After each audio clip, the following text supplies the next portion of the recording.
वाह, जय हो भैया सबन की।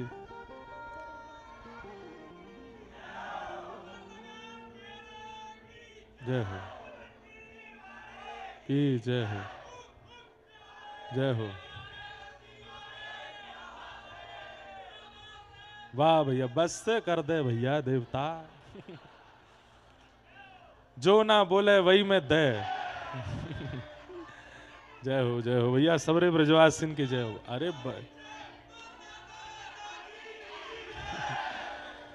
बड़ी कृपा ठाकुर जी की। हमारे व्रजमंडल को एक परम पवित्र शुद्ध और अद्भुत स्थान, मैंने कहा इन्हें कम कर दे वो और तेज कर गो। ठाकुर जी की बड़ी कृपा है। श्री जटेरी धाम, एक बार को हम ये कह सकें कि व्रजमंडल में जहां प्रवेश आपको प्राप्त है रहे हो है, ये श्री जी की कृपा है, ये ठाकुर जी की कृपा है। परंतु जटेरी इतनो गोपनीय और इतनो गुप्त स्थान है, यहां तो बिना सहचरीन की कृपा से प्रवेश ना है सके। निश्चित ही बड़ी बड़ी कृपा, अति अति कृपा आप सबन पर है, जो आप यहाँ या स्थान पर बैठे हैं। और मुंह पे भी है कि मैं यहाँ कथा सुनावे आया हूं, और या पूरे संयोग में जिनको सबसे बड़ा आशीर्वाद हम सबके ऊपर है, ऐसे हमारे पूज्य महाराज जी विराजमान हैं। उन्हीं की कृपा है, उन्हीं की आज्ञा है, उन्हीं को भाव है। नहीं तो महाराज एक बात आपको बताएं, कथाक्रम करवे को विचार ऐसी जगह किया जाए जहां पे पहुंचवे में बड़ी सुगमता हो, जहां आसपास रहवे खावे पीवे की उत्तम व्यवस्था हो। कल रात्रि में मुझको बता रहे, बोले महाराज जी अगर रसोई में जीरा खत्म हो जाए तो 15 किलोमीटर दूर जानो पड़े लेवे, वाकई व्यवस्था आसपास नहीं है। ऐसी दुर्गम व्यवस्था में भी, अब सुनो सबरे मेरी बात सुनो, अब मुझे कथा करन दो, तुमने चुप बैठी हो, ठीक है। बड़े उद्यमी श्रोता हैं भैया, हमारे ब्रज के हैं ना सबरे। जे कथा सुनने जी बहुत बड़ी बात है। बोले हम कथा सुना में सुने ना है। तो ब्रजवासी हैं सबरे, लेकिन बैठो ने कहा आज लाला को जन्मोत्सव करना है हमें, तो हम आप सब लोग कितने सुख में यहां विराज रहे हैं, पर इस सुख को व्यवस्थित करने के लिए कितनी व्यवस्था, कितनों परिश्रम यहाँ के परिकर ने कियो है। एक बार जटेरी धाम के समस्त परिकर के लिए करतल ध्वनि बजाओ। और महाराज जी पर उनके आचार्यन की कृपा, श्री टटिया स्थान की कृपा, श्री मोहिनी बिहारी जी की कृपा, श्री कुंज बिहारी जी की कृपा, नहीं तो उनकी कृपा के भैया ये गंधमादन पर्वत के वा तरफ बोले बद्रीनाथ, तो वास्तविक जो हमारे मूल बद्रीनाथ हैं, वहां कथा करवे में जितनो श्रम लगे उतनो ही कथा करवे में यहां श्रम लगे। क्यों? वहां कछु ना मिले, सब नीचे तक लेके जानो पड़े। महाराज जी हरिद्वार ऋषिकेश से सब सामग्री जावे, तो यहाँ पे भी तो वही है। यहाँ जटेरी बिना कथा के कभी आई हूं मैं, आयो अभी 1 जनवरी को, जब यहाँ कथा नहीं हो, उत्सव नहीं हो, तब यहाँ आई हूं। और शांति, ये जितने लोग दिख रहे हैं दूर दूर तक यूं नहीं दिखेंगे, केवल श्री कुंज बिहारी लाल विराजमान हैं और उनके पावन दर्शन है रहे हैं। गंधमादन पर्वत है और खूब आनंद से उत्साह है रो है। हम आप सब लोग यहां बैठे हैं, ये बहुत बड़ी कृपा है। अत्यंत रहस्यमय, अत्यंत गूढ़ लीलाएं ठाकुर जी ने यहां पर व्यवस्थित की हैं। तो मेरो आपको सौभाग्य है कि हम यहां विराज रहे हैं। आज ने काव्य में मुझको विलंब भयो, श्री गोवर्धन जी से पूर्व जो रेलवे पटरी है वहां पे कछु काम चल रहे हो, मैं तो निकलो वृंदावन ते ऐसे कि पहुंच ही जाऊंगा 2 बजे तक, पर वहां कोई, अब मानो ठाकुर जी यहाँ हमारे विलंब करवाए, बोले अब जाइयो मत वृंदावन, अब यहीं रहे, अब यहीं कुटियान में विराज करके प्रेम से कथा सुना। तो आज सो हम नहीं जा रहे हैं, आज से हम महाराज जी के पास ही रात में वीणा सीखे करेंगे। वाह, ऐसा अद्भुत स्थान है भैया। मैं तो सौभाग्य की सराहना कर रहा हूं अपने और आपकी कि हम यहां बैठे हैं, कथा सुन रहे हैं। आज महाराज जी की आज्ञा भाई, अब यहां कथा को उत्सव को नाम कहा है निकुंज विलास रस महोत्सव। अब जब से मैंने ये नाम पढ़ो, मेरे मन में निकुंज के ही भाव आ रहे हैं। 2 दिनासों केवल रसिकन की चर्चा, निकुंज की चर्चा, वही सब मन में भाव है रे। परंतु आज लाल जी को जन्मोत्सव करनो है, तो पहले मैं संपूर्ण सूची श्रीमद् भागवत जी के प्रथम स्कंद से दसम स्कंद तक की कह दूं। वह बीच में अगर कोई निकुंज की बात आ जाएगी तो फिर मैं रुक ना पाऊंगा। वो तो मैं अपने मन पे कभी सोच विचार करके कथा कभी करूं ना हूं, जो मन में भाव आ तो जाए वो सुना दूं। परंतु मन में भाव है कि श्रीमद् भागवत जी विराजमान हैं, और वैसे तो निकुंज रस चर्चा ही यहाँ करनी है, पर कई लोगों को भाव ऐसा रहे कि महाराज जन्मोत्सव नाए भयो, गोवर्धन पूजा नाए भाई जी, कौन सी कथा भाई। तो वह उनकी भाव की पूर्णता के लिए कथा को मतलब केवल जन्मोत्सव और गोवर्धन पूजा ही ना हो करे। कथा तो जो जीवन की थाक मिटा दे ऐसी बात जहां बताई जाए वह को नाम है कथा। थाक समझे? ये शारीरिक थाक नहीं, थाक मतलब थकान। शारीरिक थकान दूर करवे के काजे जल है, शारीरिक थकान दूर करवे के काजे पंखा है, शारीरिक थकान दूर करवे के काजे अन्न है, शारीरिक थकान दूर करवे के काजे बिस्तर है, घर है। लेकिन हमारे मानसिक, बौद्धिक और विचारों में जो थकान हो जाती है संसार के विषादों के कारण, उसको जो दूर करे उसको कथा कहते हैं। परीक्षित को जो थाक हुई थी उसको दूर करने के लिए श्री शुकाचार्य जी ने उस समय जो जरूरत थी वो कथा सुनाई। आज के परीक्षितों को जो अनुभूति होती है उसके अनुसार जो बात या जो विषय हम यहां कहें उसे कहते हैं कथा। अब भारत के सब जगह कथा हम सुनाते हैं, पर यहां पे बहुत मन को भाव है कि श्री प्रिया प्रियतम की निज लीला हो, उनके रसिकन की चर्चा हो, उनके रसिकन के भाव हो, उन पर चर्चा की जाए। ये सब जगह अवसर थोड़ी मिले ऐसा कहवे को। तो इसलिए आज हम प्रथम स्कंद से दसम स्कंद तक की पूरी भूमिका एक बार सुना के और फिर नेक रस चर्चा निकुंज की कछु करके बीच बीच में आ जाएगी तो, और फिर आज नंद घन आनंद भयो जय कन्हैया, जटेरी में आनंद भयो जय कन्हैया। आज जटेरी में खूब सुंदर उत्सव होएगो, खूब आनंद होएगो।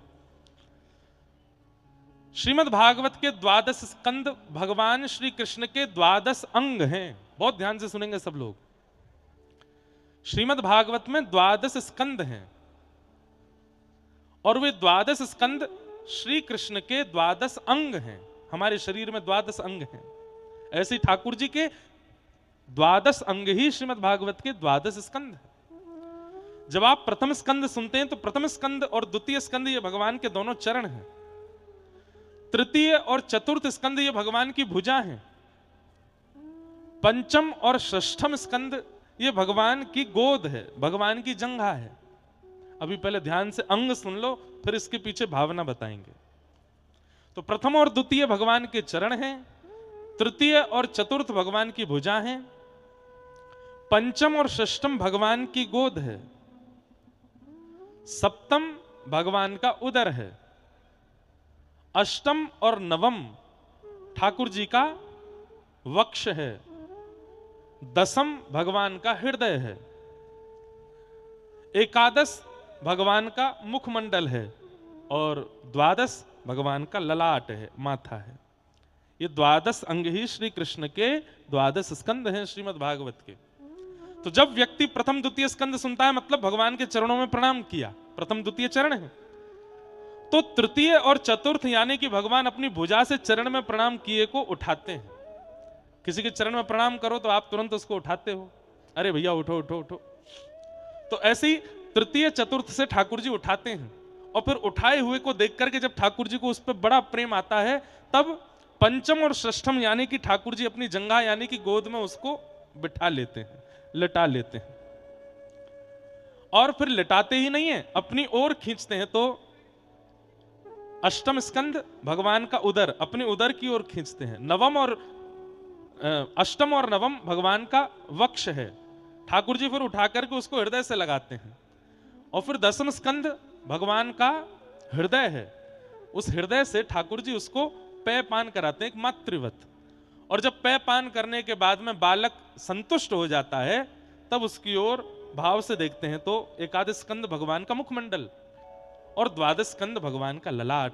ठाकुर जी उसकी ओर देख करके उसके सिर पर हाथ फेरते हुए उस पर कृपा कर देते हैं। तो जैसे एक बालक घुटमन चल करके मां के पास जाए, माँ उसको उठा करके गोद में बिठाए, गोद में बिठा के फिर अपने वक्ष अपने उदर की ओर लेवे, जान करके कि ये भूखा है तो अपने वक्ष का दूध पिलावे, दूध पिलाने के बाद फिर उसकी ओर देख करके और प्रसन्न मुद्रा से उसके सिर पर हाथ फेरे। जिस प्रकार एक मैया वात्सल्य भाव से अपने बालक के साथ संपूर्ण लीला करती है, वैसे ही एकादश से प्रथम स्कंद से लेकर के द्वादश स्कंद तक संपूर्ण भागवत की कथा हम आप सब जीवात्मा रूपी बालक पर भगवान की वही वात्सल्य कृपा है, उसी भाव से भागवत की कथा होती है।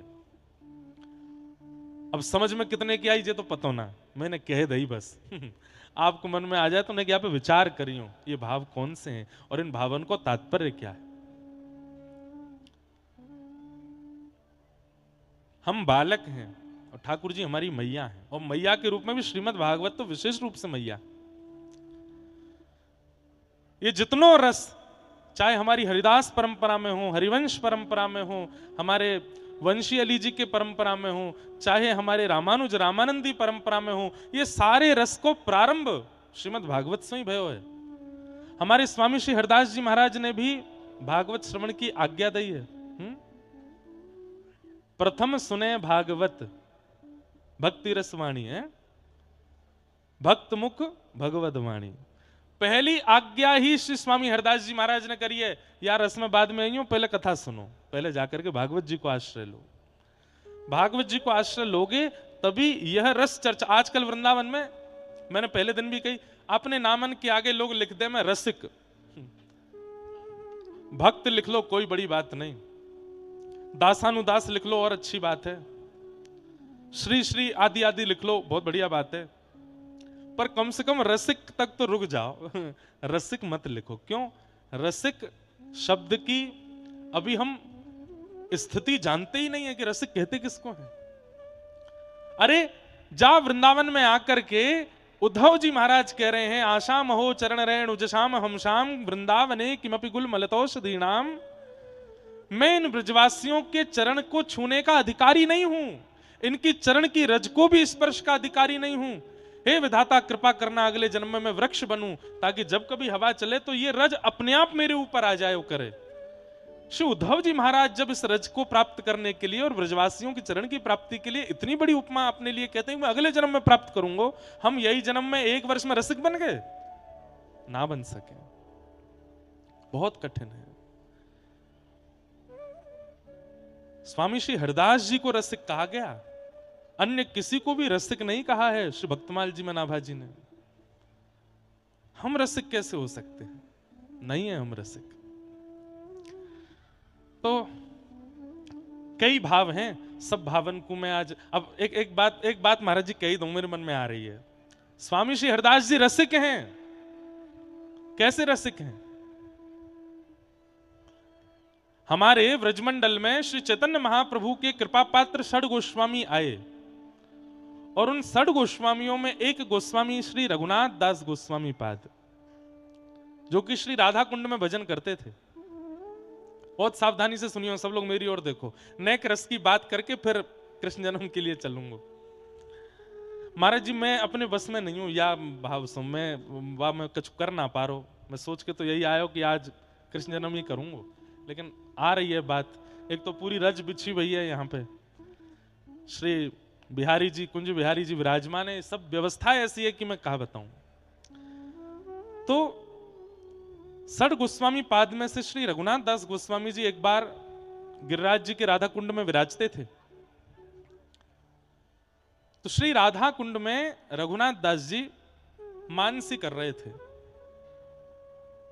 कल मैंने मानसी को अर्थ बताया, मानसी काय थे के नेत्र बंद करके अपने हृदय कुंज में श्री प्रिया प्रियतम के नित्य विलास को अनुभव करनो, वही को मानसी कहें। तो श्री रघुनाथ दास गोस्वामी जी मानसी कर रहे थे, और मानसी में उनका क्या अनुभव हो रहा था कि श्री ठाकुर जी अपने समस्त सखान के संग और श्री प्रिया जी अपनी समस्त सहेली सखीन के संग सूरज कुंड पे आए हैं, और आज दोनों प्रिया प्रियतम को मिलन होएगो, और वह मिलन में कहा चर्चा होएगी, कहा उत्सव होएगो, कैसो रास होएगो, वह को दर्शन को अवसर मुकु प्राप्त होएगो।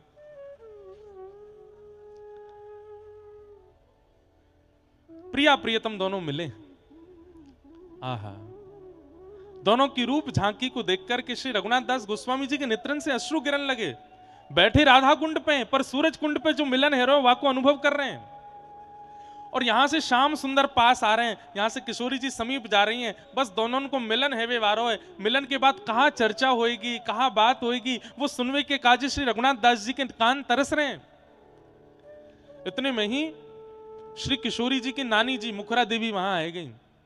और मुखरा देवी आकर के बोली, अरे श्यामा, ओ राधा, कहां को चली गई? अब ये स्वर भी रघुनाथ दास जी को सुनाई दे रहा है।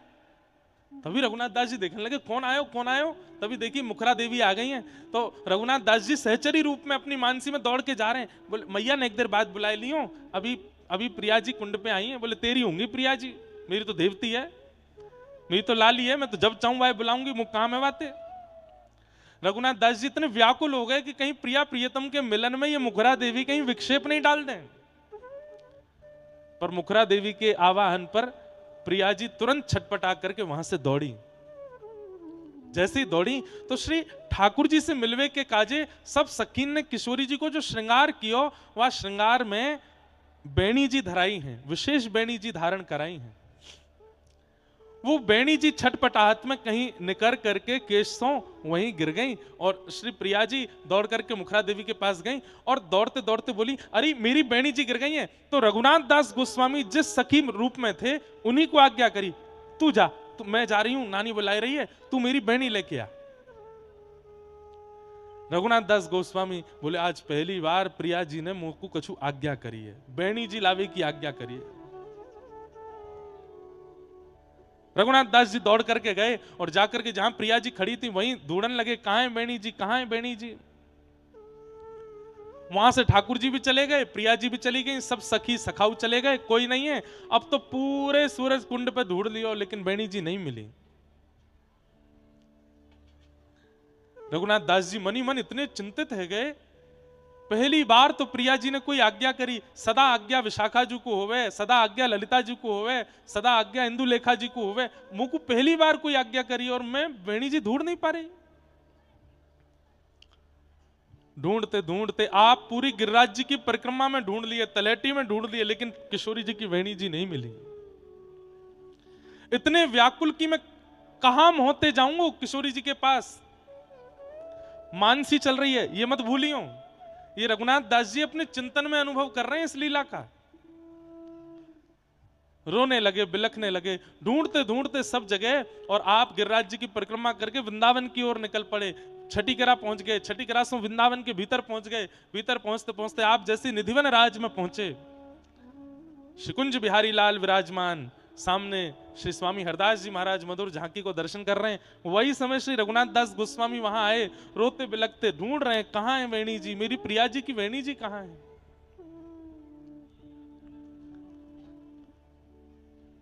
इतने में ही स्वामी जी की दृष्टि पड़ी और कोई बात नहीं हुई, केवल रोते हुए रघुनाथ दास जी को देख करके स्वामी जी ने तुरंत विट्ठल विपुल देव जी को बुलाया। बोले, इधर आओ। बोले, इनको बुला के लाओ, ये बहुत रो रहे हैं। आपने जाकर के गई, बोले स्वामी जी बुला रहे हैं, नहीं चलो। स्वामी जी के पास आप गए। बोले, काय को रो रहे हो? बोले, मैं कहा बताऊं, आज बड़ी अद्भुत लीला भई, और ऐसी लीला में श्री प्रिया जी ने मुझको पहली बार आज्ञा करी वेणी जी लावे की, और मैं ढूंढ ही नहीं पायो। सो स्वामी जी बोले, आपकी मानसी लीला में प्रिया जी आई, सब सखी आई, पर यूं क्यों भूल गए, ठाकुर जी भी तो आए। और अगर प्रिया जी की कोई सामग्री कहीं छूट जाएगी तो निश्चित है कि ठाकुर जी को छोड़ेंगे नहीं, ठाकुर जी लेके गए। रघुनाथ दास गोस्वामी जी तुरंत बिहारी जी के पास जा गए, मेरी प्रिया जी की वेणी दो, आप आए थे मानसी में, आप ही लेके आए गए। बोले, इनते मत मांगो, मैं बता रहा हूं कहां है। बोले, कहां है? बोले, सूर्य कुंड पे एक बट को वृक्ष है। बोले, हाँ। वह बट के वृक्ष के एक क्षेत्र में आपको दिखेगा 2-4 भौरे मंडरा रहे हैं। बोले, हाँ। बोले, उन भौरे जहां मंडरा रहे हो वहीं नीचे मट्टी हटाई के देखियो, वहां बेणी जी मिल जाएंगी आपको। रघुनाथ दास गोस्वामी जी बोले, मेरे मानसी में दिखवे वाली लीला आपको कैसे पता? मैंने मानसी में कहा अनुभव किया, वह मानसी में प्रिया जी की वेणी जी छूट गई, गिर गई, मैं ढूंढ रहा हूं, ये आपको कैसे पता? बोले, वो बात बाद में बताऊंगा, पहले जाके वेणी जी ढूंढो। और श्री रघुनाथ दास गोस्वामी दौड़ करके वापस गिरिराज जी गए, और जैसे ही जाए करके वहां वटके वृक्ष के एक पास देखो तो 2-4 भौरे वहां मंडरा रहे। भौरे इनको दूर करके जैसे ही वहां ने रज हटाई करके देखी तो श्री प्रिया जी की वेणी जी मिल गई, और आप हृदय से लगाकर को नृत्य करने लगे, आनंद करने लगे। तब श्री रघुनाथ दास गोस्वामी जी बोले, आज पतो चली कि स्वामी श्री हरदास जी रसिक शिरोमणि क्यों हैं। क्योंकि मैंने मानसी में क्या दर्शन किया, 21 किलोमीटर दूर वृंदावन में बैठे निधिवन में उनको पता है कि मैं अपनी मानसी में क्या अनुभव कर रहा हूं, इसलिए वो रसिक हैं।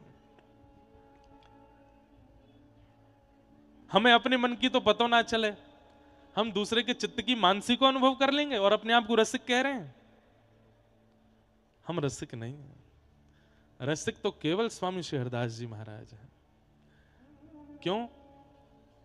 वे सबके चित्त में मानसी का प्रादुर्भाव कराने वाले ही वही हैं। उनकी कृपा के बिना मानसी प्रकट ना हो सके। उनकी कृपा के बिना चित्त में प्रिया प्रियतम के नित्य विलास नित्य भाव प्रकट ना हो सके। ऐसे स्वामी श्री हरदास जी, जिनकी कृपा प्रसादी आज हम आप सब लोग ग्रहण कर रहे हैं, उनको बारंबार प्रणाम, बारंबार वंदन। आज ठाकुर जी को जन्मोत्सव करना है, तो मैं जल्दी जल्दी एक सूची आपको बता दूं, प्रथम से 10वें स्कंद तक, और फिर हम लाल जी को उत्सव करेंगे। आज वैसे श्री बिहारिन दास जी को, बिहारिन देव जी को आज चरित्र कहनो, समय मिलेगा तो बीच में मैं सुनाऊंगा। तो बंधुओं, महाभारत में अर्जुन के पुत्र हैं अभिमन्यु। बहुत ध्यान से सुनिए सब लोग। अर्जुन के पुत्र अभिमन्यु और अभिमन्यु के पुत्र हुए परीक्षित। जब पांडवों को पता चला कि भगवान श्री कृष्ण अपनी लीला पूरी करके चले गए हैं, तो परीक्षित को राज्य गद्दी पर बिठाया। धीरे धीरे परीक्षित बड़े हुए। तब एक दिन उन्होंने क्या अनुभव किया, मेरे राज्य में कोई दुखी तो नहीं। ये देखने के लिए आप जैसे निकले, तभी आपने पाया कि एक काला काला व्यक्ति वो वृषभ के 3 पैर काट चुका है और एक पैर बचा है, उसको काट रहा है। आपने उस व्यक्ति को रोकने का प्रयास किया, तो वो कलयुग था। कलयुग ने चरण पकड़ करके कहा, भगवान मुझे मत मारिए। तब आपने उसको 5 स्थान प्रदान किए। जुआ, मदिरापान, परस्त्री परपुरुष संग, अनीति से कमाया गया धन और हिंसा, इन 5 स्थानों में कलयुग को निवास दिया। राजा परीक्षित ने 5 स्थान दे दिए, लेकिन राजा परीक्षित स्वयं एक स्थान के भागी बने और अनीति से कमाए गए धन को जब अपने सिर पर मुकुट रूप में धारण किया, राजा परीक्षित ने एक संत का अपराध कर दिया, अपमान कर दिया। उस संत के पुत्र ने आपको 7 दिन में मरने का श्राप प्रदान किया। बंधुओं, एक बात सुनिएगा बहुत ध्यान से। आजकल श्राप लगते हैं? आपको लगता है नहीं लगते? लगते हैं। पर कैसे लगते हैं? हाँ, पुराने समय की तरह नहीं है कोई कमंडल से जल लेके पीछे फेंक दे, बोल तो श्राप दियो मैंने तेरा, ये है जाएगा। नहीं, आजकल श्राप व्यक्ति नहीं देता, आजकल श्राप प्रकृति देती है। आपकी करनी, उस करनी पर व्यक्ति आपको दंड दे सकता है, पर उस दंड का भी बड़ा स्वरूप श्राप प्रकृति आपको देती है। इसलिए बच नहीं पाओगे। जहां जो किया है उसका श्राप आपको मिलेगा ही मिलेगा, और प्रकृति देगी उसका दंड। प्रकृति दंड देती है।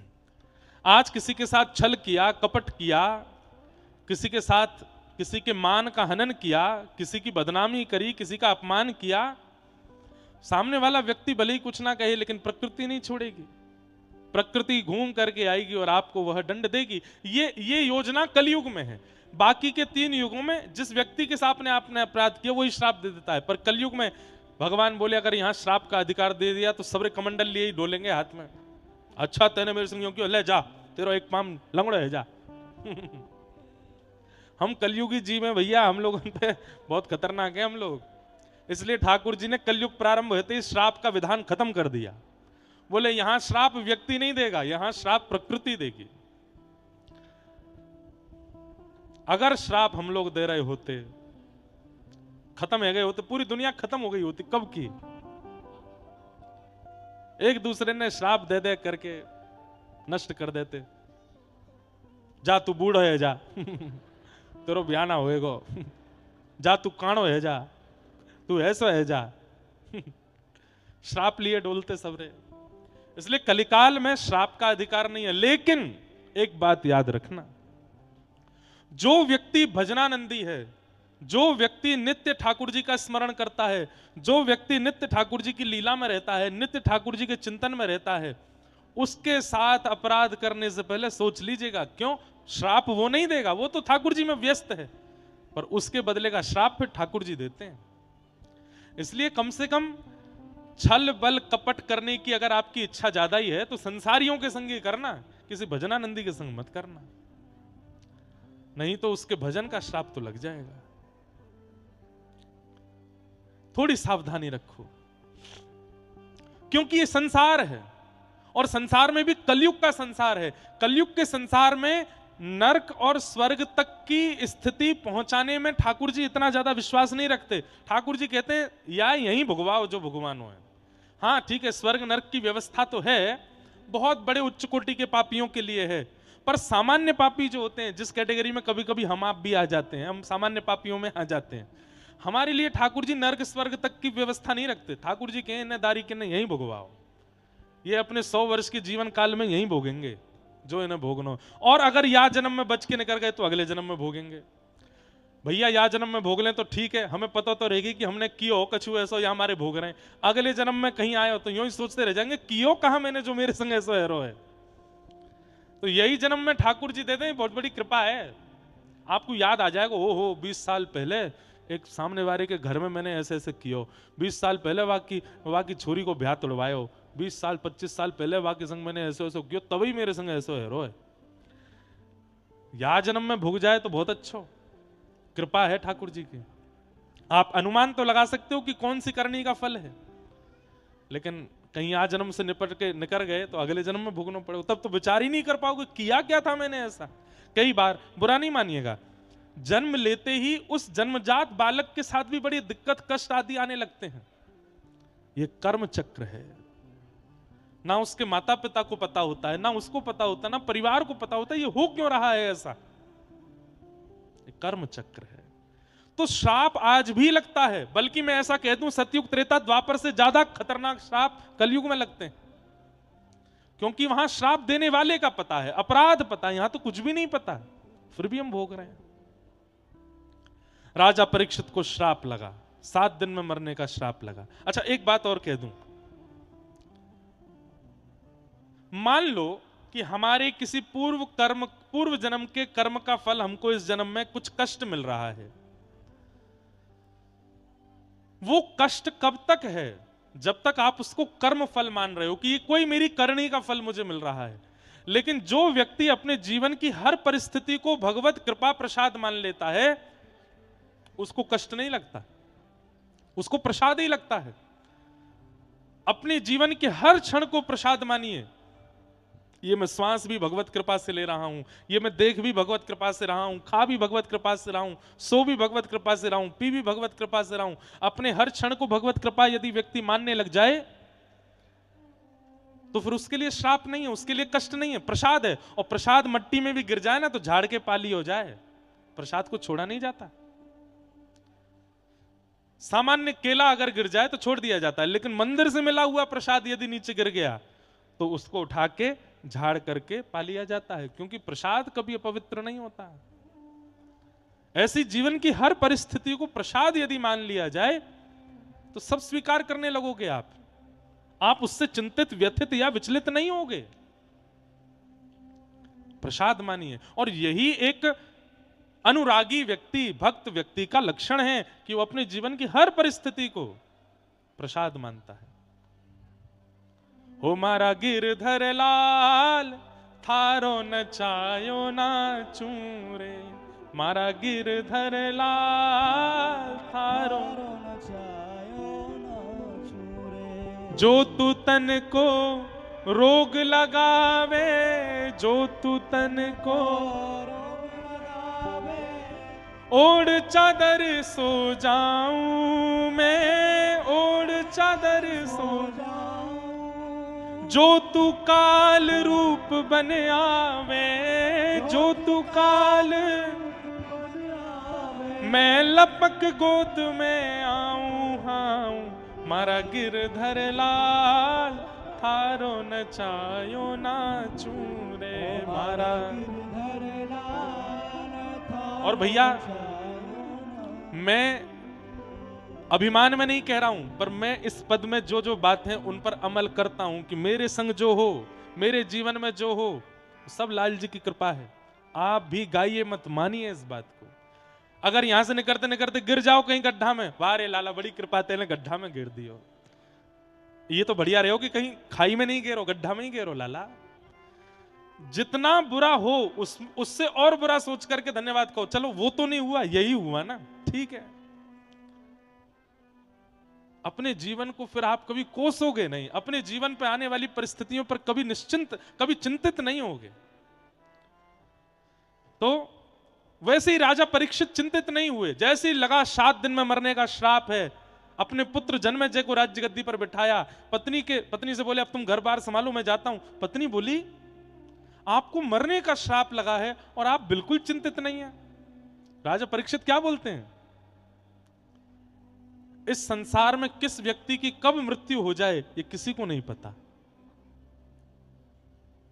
जटेरी वारी ने पता है कि कल की कथा सुन पाएंगे, पता है नहीं पता। कल की कथा में आ रहे हैं, आ भी पाएंगे कि नहीं कछु पता है। अरे महाराज प्राण निकलवे के लिए छींक ही काफी है, और आजकल तो छींक भी ना आवे, सोए उठे ही नहीं, सोवे गए उठे ही नहीं। अच्छा जब किसी की मृत्यु हो जाती है तो फिर घर के लोग और परिवार के लोग जो बात करते हैं वो बातें कभी सुनो, मतलब सुनवे के काजे जरूरी मत जाइयो। सबके घर में कुछ ना कुछ घटना हो ही जाती हैं कभी, तो वहां लोगों की वार्ताएं क्या होती हैं। अरे अच्छे भले कल बैठे मेरे संग, रात में बोले कढ़ी खानी है मुझे, तो सवेरे मेरे संग डोलवे गए हैं, मेरे संग चाय पिए, मेरे मुंह तो बिस्कुट मांग के खाए हो, और बोले मैं नहावे जा रहा हूं, और नहावे गए भैया बाथरूम दोबारा ही नहीं आए। इस बात का मतलब क्या है कि हमें नहीं पता था कि वो जब कढ़ी खा रहा है वो कल सुबह चला जाएगा, वो जब बिस्कुट मांग रहा है अगले क्षण जा सकता है। इसका मतलब क्या, मृत्यु कभी भी आ सकती है किसी की भी। लेकिन राजा परीक्षित अपनी पत्नी से कहते हैं यहां संसार में किसी की भी मृत्यु का पता नहीं कब आ जाए, पर मैं दावे से कह सकता हूं अगले 7 दिन से पहले मैं नहीं मरूंगा, 7 दिन से पहले मेरी मृत्यु नहीं आवेगी। अगर सामने विधाता भी आ जाए कि चल 3रा दिन है तुझे जाना पड़ेगा, तो मैं विधाता से कह सकता हूं ब्रह्म वाक्यम जनार्दनम, एक ब्राह्मण ने कहा है कि 7 दिन बाद तक शक सर्प डसेगा, तो आप 3रे 4थे 6वें दिन मुझे मारने नहीं आ सकते। कहने का अभिप्राय क्या है, भक्त का स्वभाव स्वरूप कैसा होता है, वो परिस्थिति को नकारात्मक रूप से ना देख करके उसमें भी सकारात्मकता देखता है कि चलो इससे बुरा ये हो सकता था पर वो तो नहीं हुआ, यही हुआ, ठीक है। और भैया ऐसे ही जीवन काट पाओगे, ये एक सूत्र है, कुछ भी हो उससे बुरा और क्या हो सकता था वो सोच करके भले मना लो, चलो वो तो नहीं हुआ यही हुआ, ठीक है।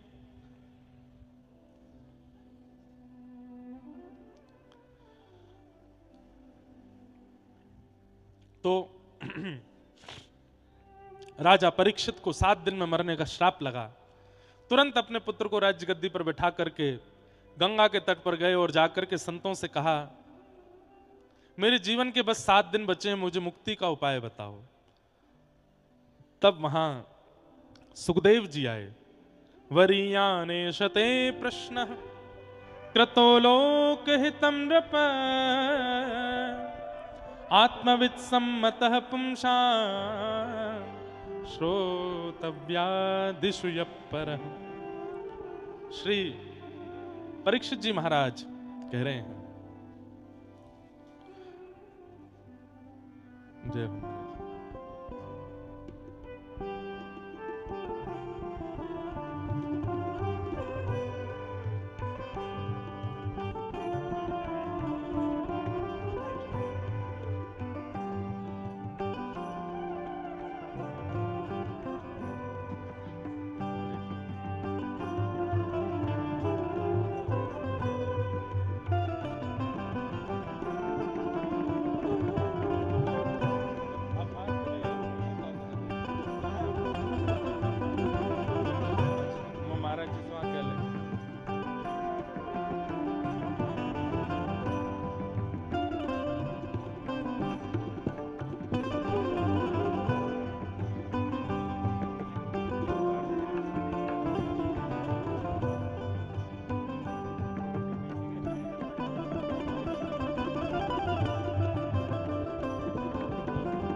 बोलो गिरिराज धरण की जय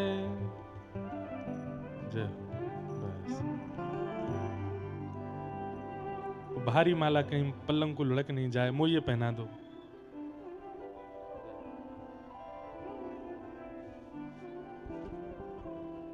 जय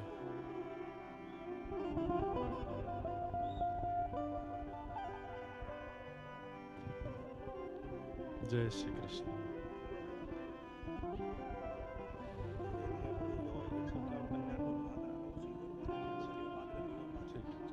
ठीक ठीक।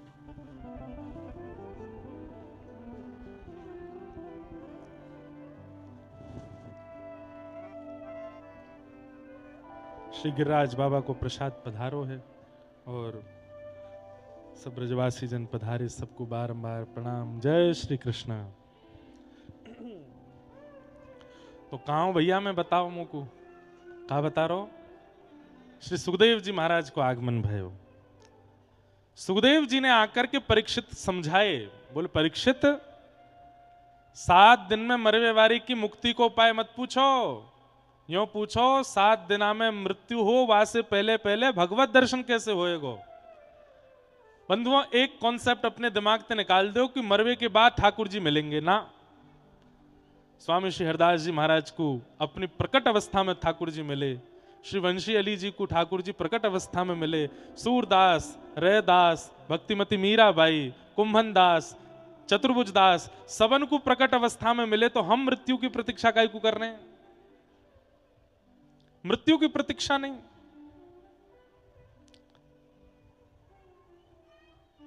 हमारे श्री बिहारिन दास जी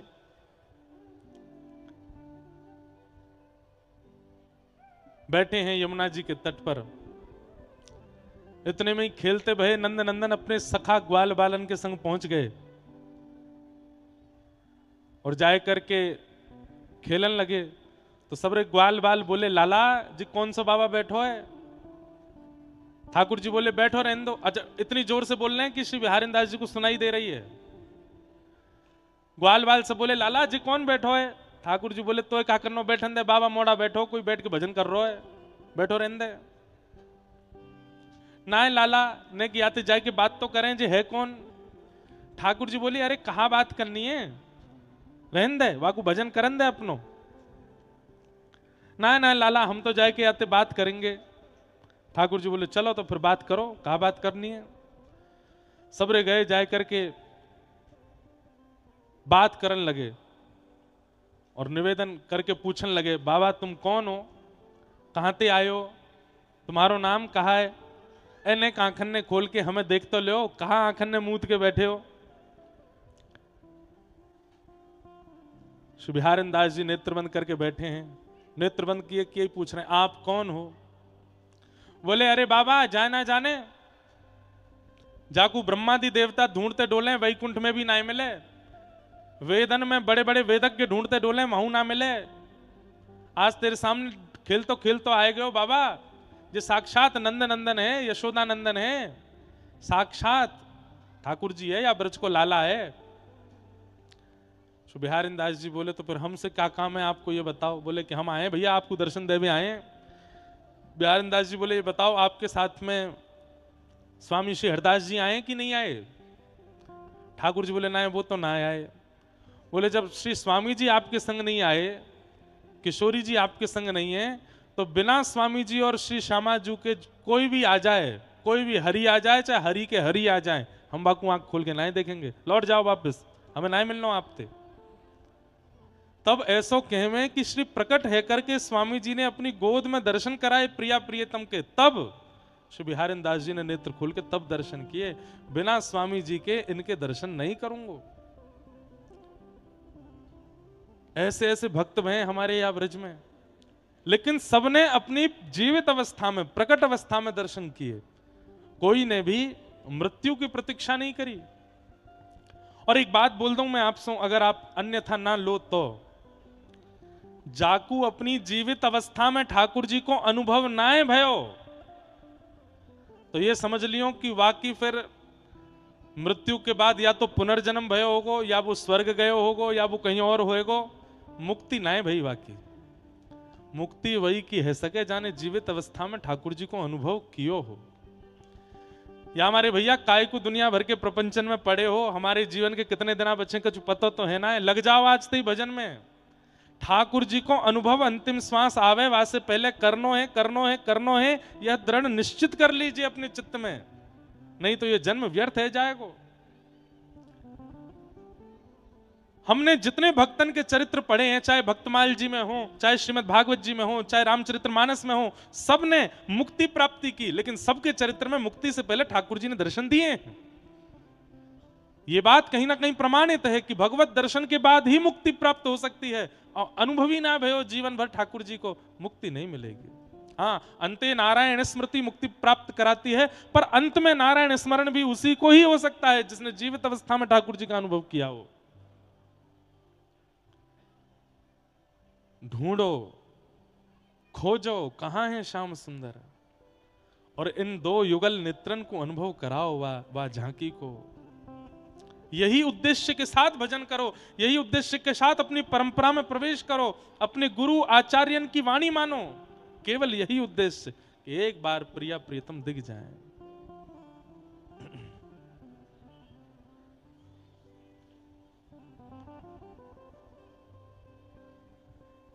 एक पंक्ति गामे ना, हमारे व्रज में भी कई लोग गामे, तेरे कारण सब जग छोड़ा, तुम संग नाता जोड़ा प्यारे, तुम संग नाता जोड़ा प्यारे, तुम संग नाता जोड़ा। और किस लिए छोड़ा जग, किस लिए नाता जोड़ा आपसे? केवल एक बात सुनने के लिए। क्या?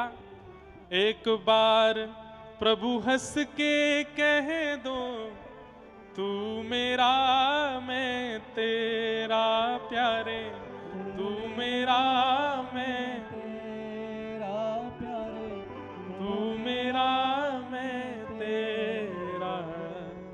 एक बार हृदय से लगा लो, ओ मेरे प्रियतम। हाँ, एक बार हृदय से ओ मेरे प्रियतम। तुम हमारे थे प्रभु जी, तुम हमारे हो, तुम हमारे ही रहोगे, ओ मेरे प्रियतम। तुम हमारे थे प्रभु जी, तुम हमारे हो, तुम हमारे रहोगे, ओ मेरे। एक बार प्रभु हंस के कह दो, तू मेरा मैं तेरा। बस ये कह के आप चले जाइयो, फिर जीवन में कभी मत मिलियो, अंतिम श्वास तक मत आइयो। बस एक बार ये कह के चले जाओ नाथ कि हाँ हम आपके हैं, आप हमारे हो। भैया सिद्धांत अलग अलग हैं, परंपराएं अलग अलग हैं, संप्रदाय अलग अलग हैं, पर सब में मूल तो यही है कि प्राप्ति से श्याम सुंदर की करनी है, और जीवित अवस्था में करनी है, मृत्यु की प्रतीक्षा नहीं। तो श्री सुखदेव जी ने आकर के परीक्षित को समझाया, मुक्ति की कामना मत करो, भक्ति की याचना करो। और श्री सुखदेव जी ने चरण पकड़ करके कहा, नाथ अब मुझे मुक्ति की कामना नहीं है, अब आपके चरणों में केवल एक ही प्रार्थना करना चाहता हूं। मेरे जीवन के केवल 7 दिन बचे हैं, और इन 7 दिन में आप कृपा करके मुझे ठाकुर जी का अनुभव कराओ। और यहां से श्री सुखदेव जी महाराज ने फिर कथा सुनाना प्रारंभ किया। सबसे पहले सृष्टि प्रसंग सुनाते हुए स्वयंभू मनु शत्रुपा के 3 पुत्री 2 पुत्र, इनमें से एक पुत्री हुई देवहूति। देवहूति महारानी का विवाह कर्दम ऋषि के साथ हुआ, जिनके घर भगवान कपिल बन करके आए। बोल कपिल भगवान की जय। कपिल भगवान ने देवहूति माता को ज्ञान उपदेश किया। तत्पश्चात देवहूति माता सिद्धदा नाम की नदी बन करके बहने लगी, और श्री कपिल भगवान गंगा सागर तीर्थ में जाके भजन करने लगे। पृथ्वी के प्रथम मानव स्वयंभू मनु और शत्रुपा की एक पुत्री हुई, जिनका नाम था देवहूति, जिनका चरित्र अभी हमने सुना। एक थी आकुति, एक थी प्रसूति, और दो इनके पुत्र थे, प्रियव्रत और उत्तानपाद। तो उत्तानपाद राजा का दो कन्याओं से विवाह हुआ। एक का नाम था सुनीति और दूसरी का नाम था सुरुचि।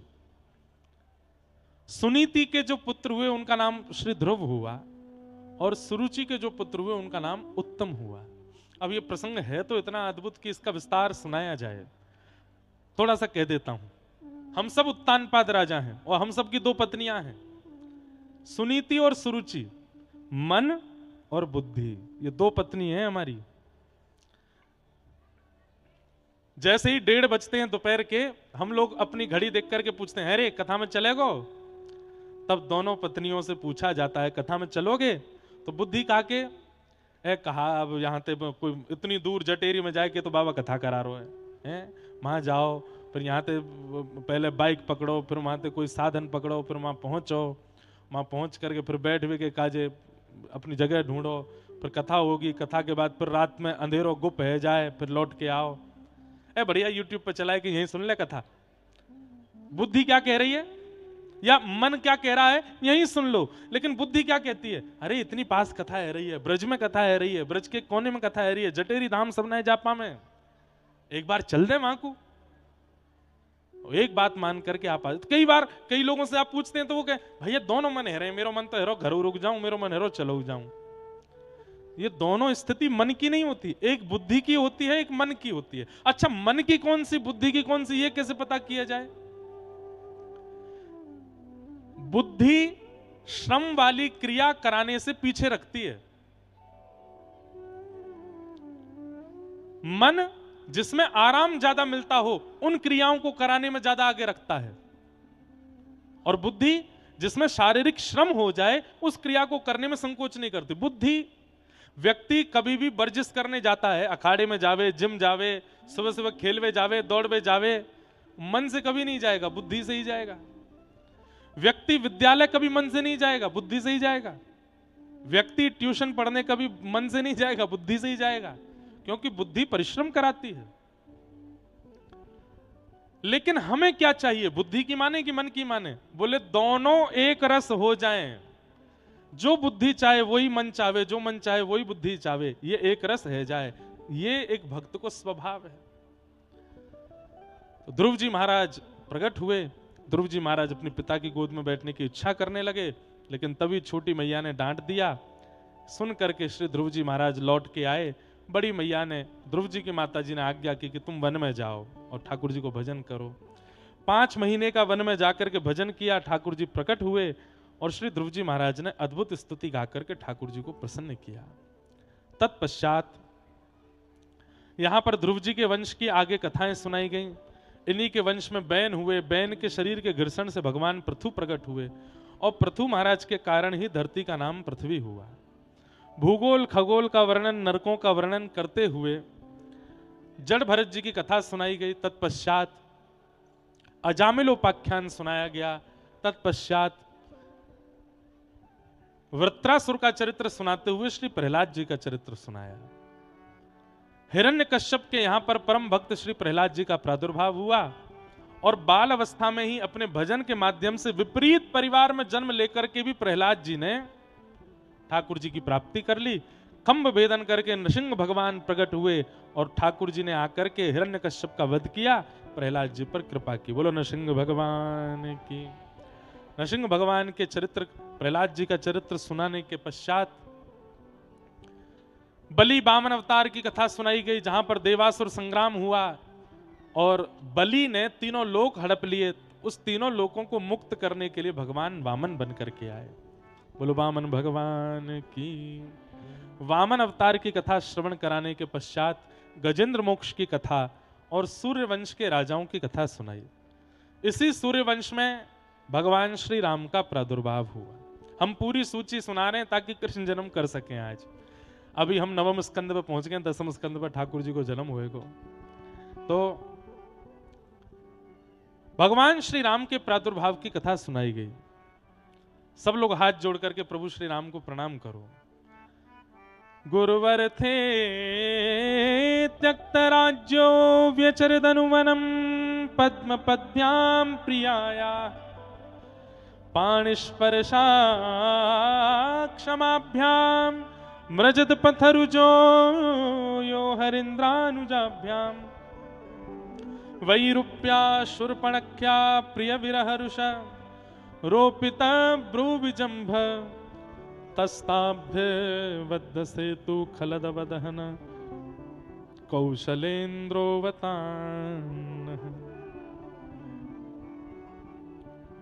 गुरुवर थे त्यक्त राज्यो, अपने पिता की आज्ञा मान करके राज्य त्याग करके जो वन की ओर चले गए, अपनी पत्नी और छोटे भाई के साथ 14 वर्ष वन में निवास करने के पश्चात रावण जैसे खलों का वध करके जो वापस कौशलपुर अयोध्या में आकर के विराजे, ऐसे राजकुमार प्रभु श्री राम को हम बारंबार प्रणाम करते हैं।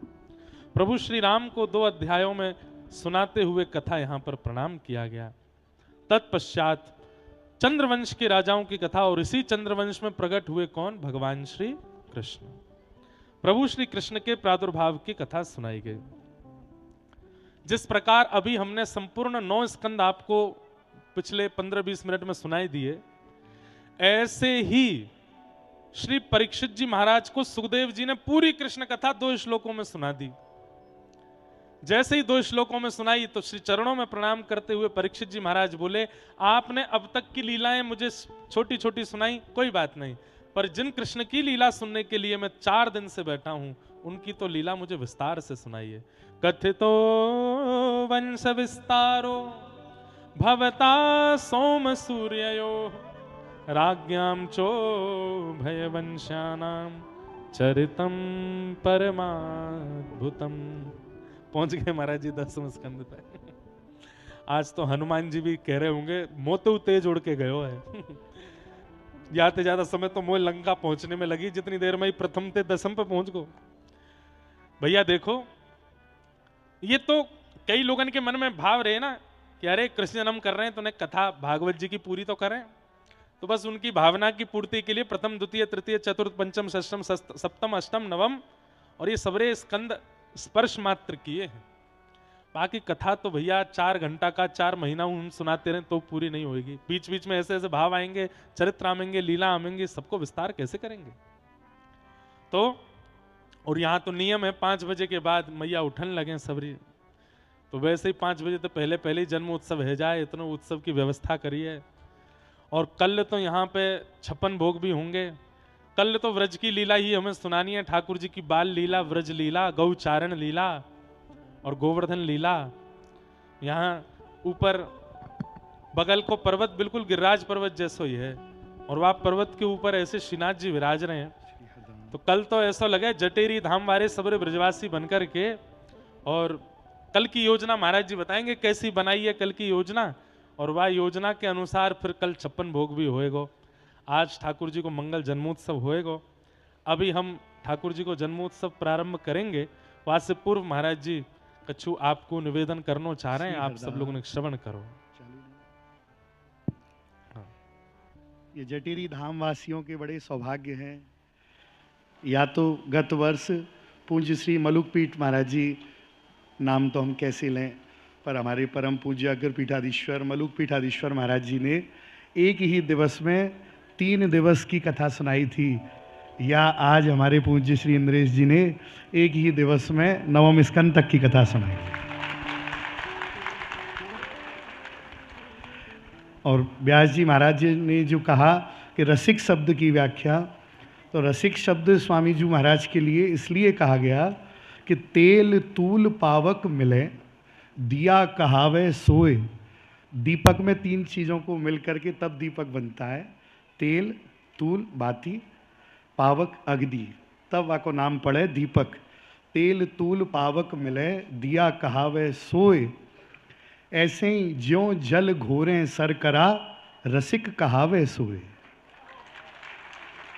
जिस प्रकार जल में यदि चीनी को मिश्री को डाला जाए तो उस वह अपना अस्तित्व खो देती है और जल स्वरूप ही हो जाती है, ऐसो रसकन को स्वरूप है।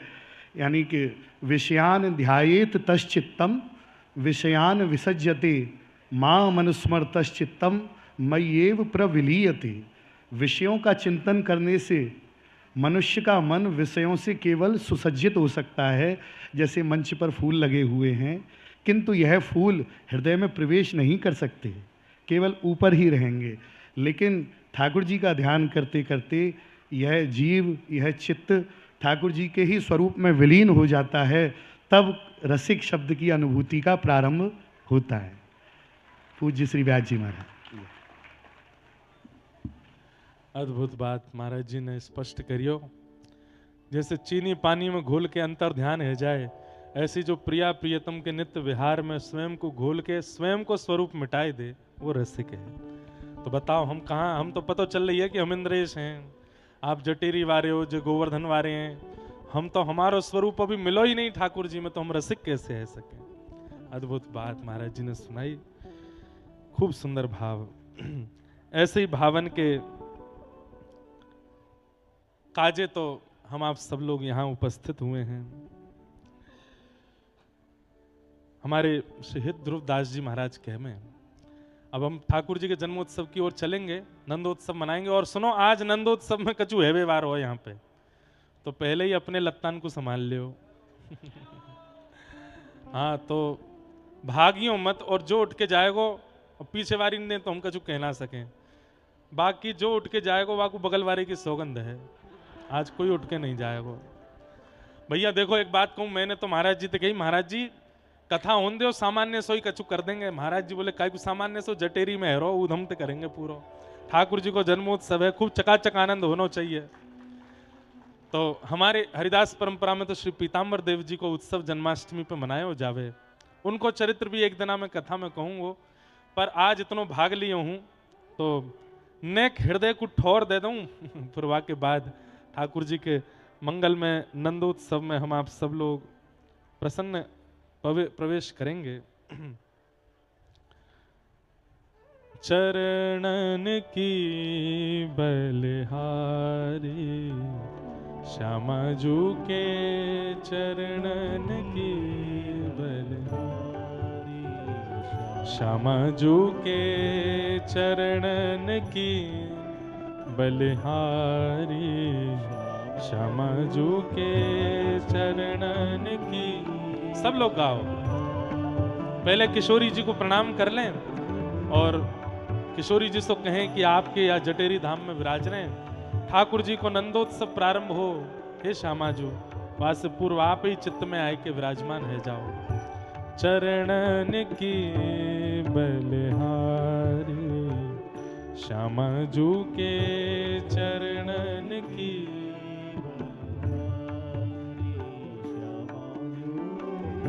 जे हैं बसत किशोर लाल के, जे हैं बसत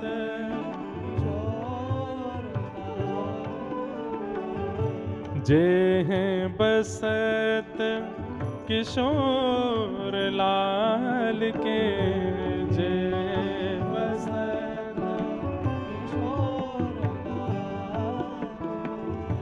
प्राणन मध्य सदारी, श्यामाजू के चरणन की बलिहारी, श्यामाजू के चरणन की। मेरे श्यामाजू के चरणन की बलिहारी, श्यामाजू के चरणन।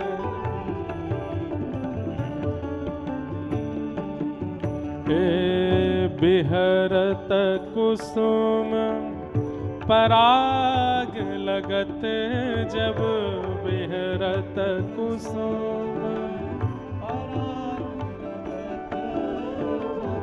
बिहरत कुसुम पराग लगत जब, बिहरत कुसुम पीत बसन ले झारत, पीत बसन ले हे लूठत मयूर चंद्रिका तिन पर लूटत मधुर चंद्रिका अद्भुत छवि निहारत अद्भुत छवि निहारत चरणन की बलिहारी श्यामा जी के चरणन की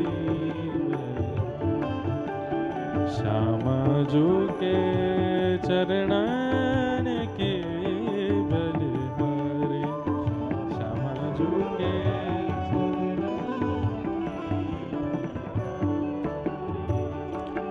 हे जावक चित्र बनाई सवारत जावक चित्र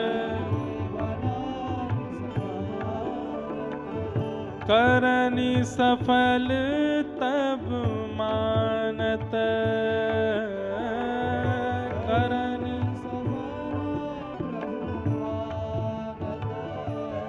हे हित ध्रुव ते दुर्लभ सब हीन ते हित ध्रुव ते दुर्लभ सब हीन ते हित ध्रुव ते दुर्लभ सब हीन ते हित ध्रुव ते दुर्लभ सब हीन ते रसिक मरम पे जानत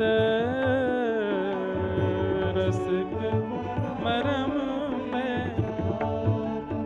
ओ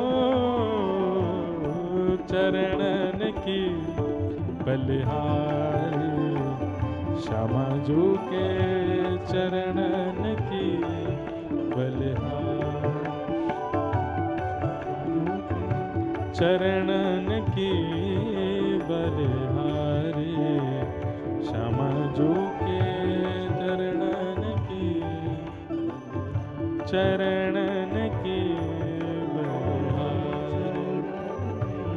हाँ चरणन की बलिहारी बोलो वृंदावन बिहारिणी बिहारी जो सरकार की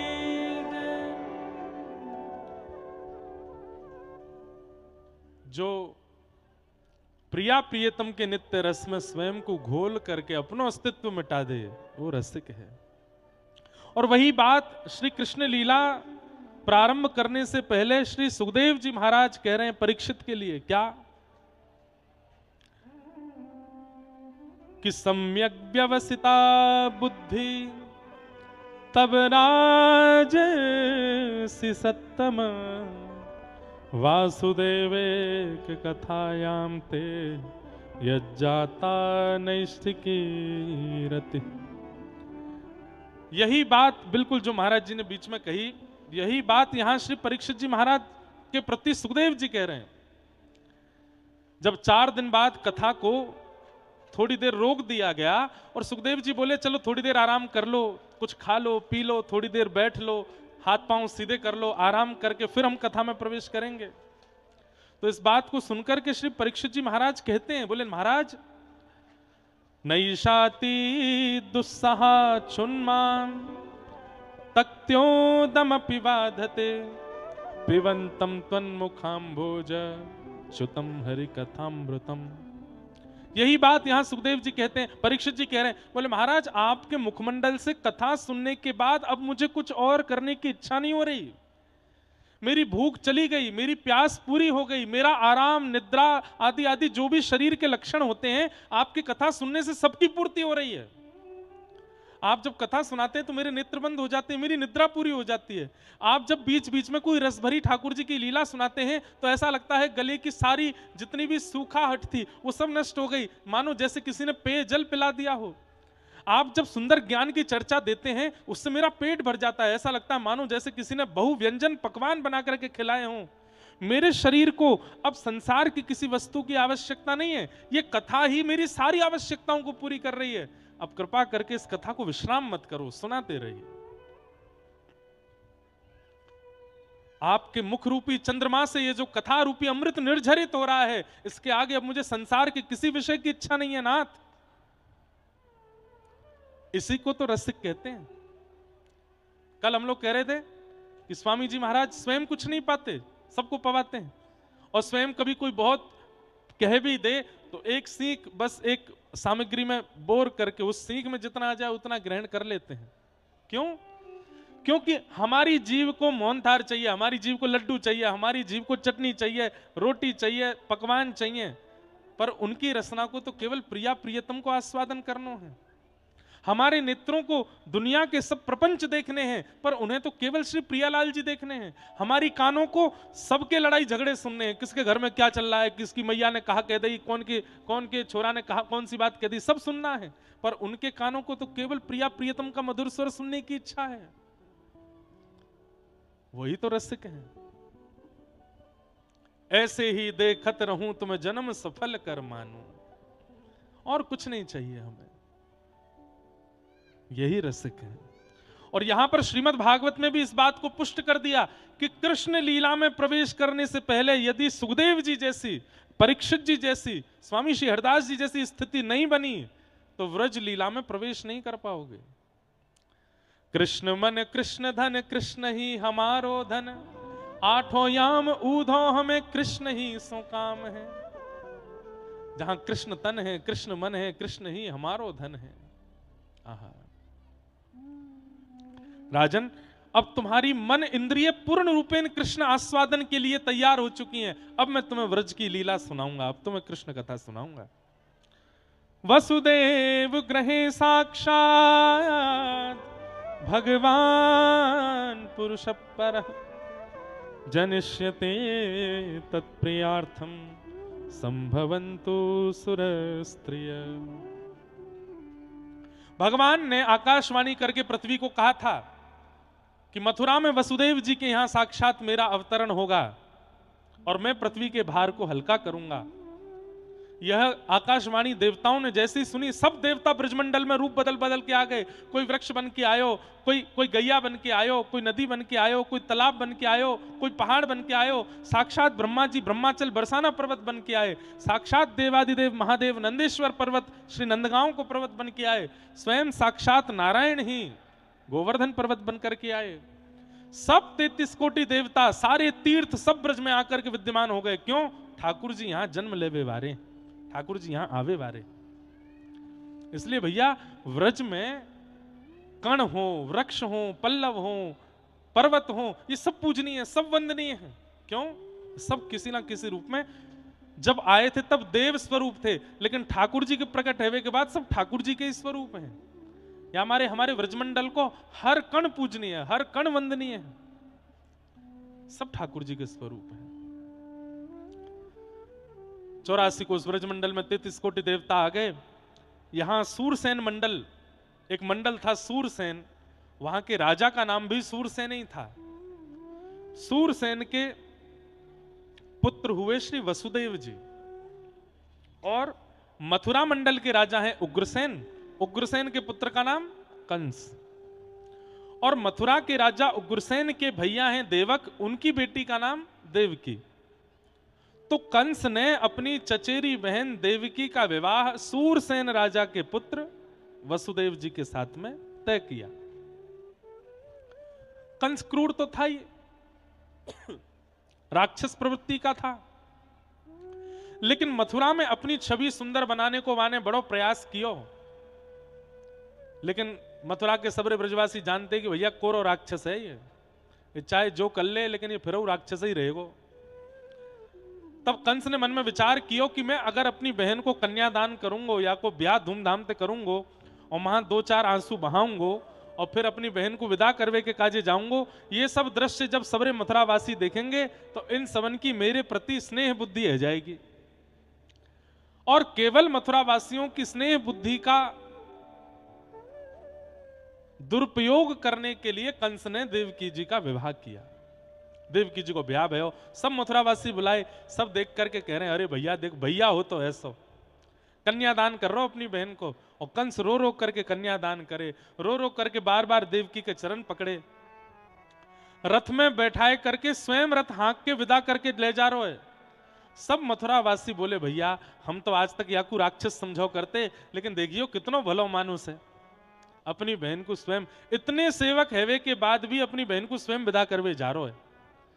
आकाश में देवताओं ने सोची अरे भोरे भारे ब्रजवासियों, तुम समझ ना पा रहे हो ये कंस कैसो है। तभी आकाशवाणी हुई और आकाशवाणी में कह दिया अरे दुष्ट कंस, जिस बहन को तुम विदा करने जा रहे हो इसी बहन का 8वां गर्भ तुम्हारा काल है। जैसे ही सुनी मेरा काल, सारा आडंबर सारा नाटक एक तरफ छोड़ दिया, तुरंत तलवार निकाल करके अपनी बहन के केश पकड़े और जैसी गर्दन काटने लगा, मथुरा वासियों को सच पता चल गया। राम राम राम राम, अभी तो इतना बड़ो बहन को भैया बननो, स्वयं ही सबरो ब्याह कर रो, इतनी जोर शोरते याने कन्यादान कियो, अभी विदा करवे जा रो, और अब नेक पतो चली कि बहन को पुत्र ही काल बनेगो, सो मारवे डोल रहा है। अरे या की सच्चाई सामने आए गई सबन के। वसुदेव जी ने तुरंत कही अच्छा ये होता है, पाखंडी का पाखंड बहुत दिन तक टिकता नहीं, और कई बार यदि पाखंडी पाखंड कर रहा है, दुनिया उसको नहीं पहचान पाई तो ठाकुर जी ही उसका पर्दाफाश करते हैं। देखो ऐसा ही है, या को स्वरूप जे है। तो इसलिए भैया बहुत जल्दी कोई के विश्वास में मत आ जाए करो।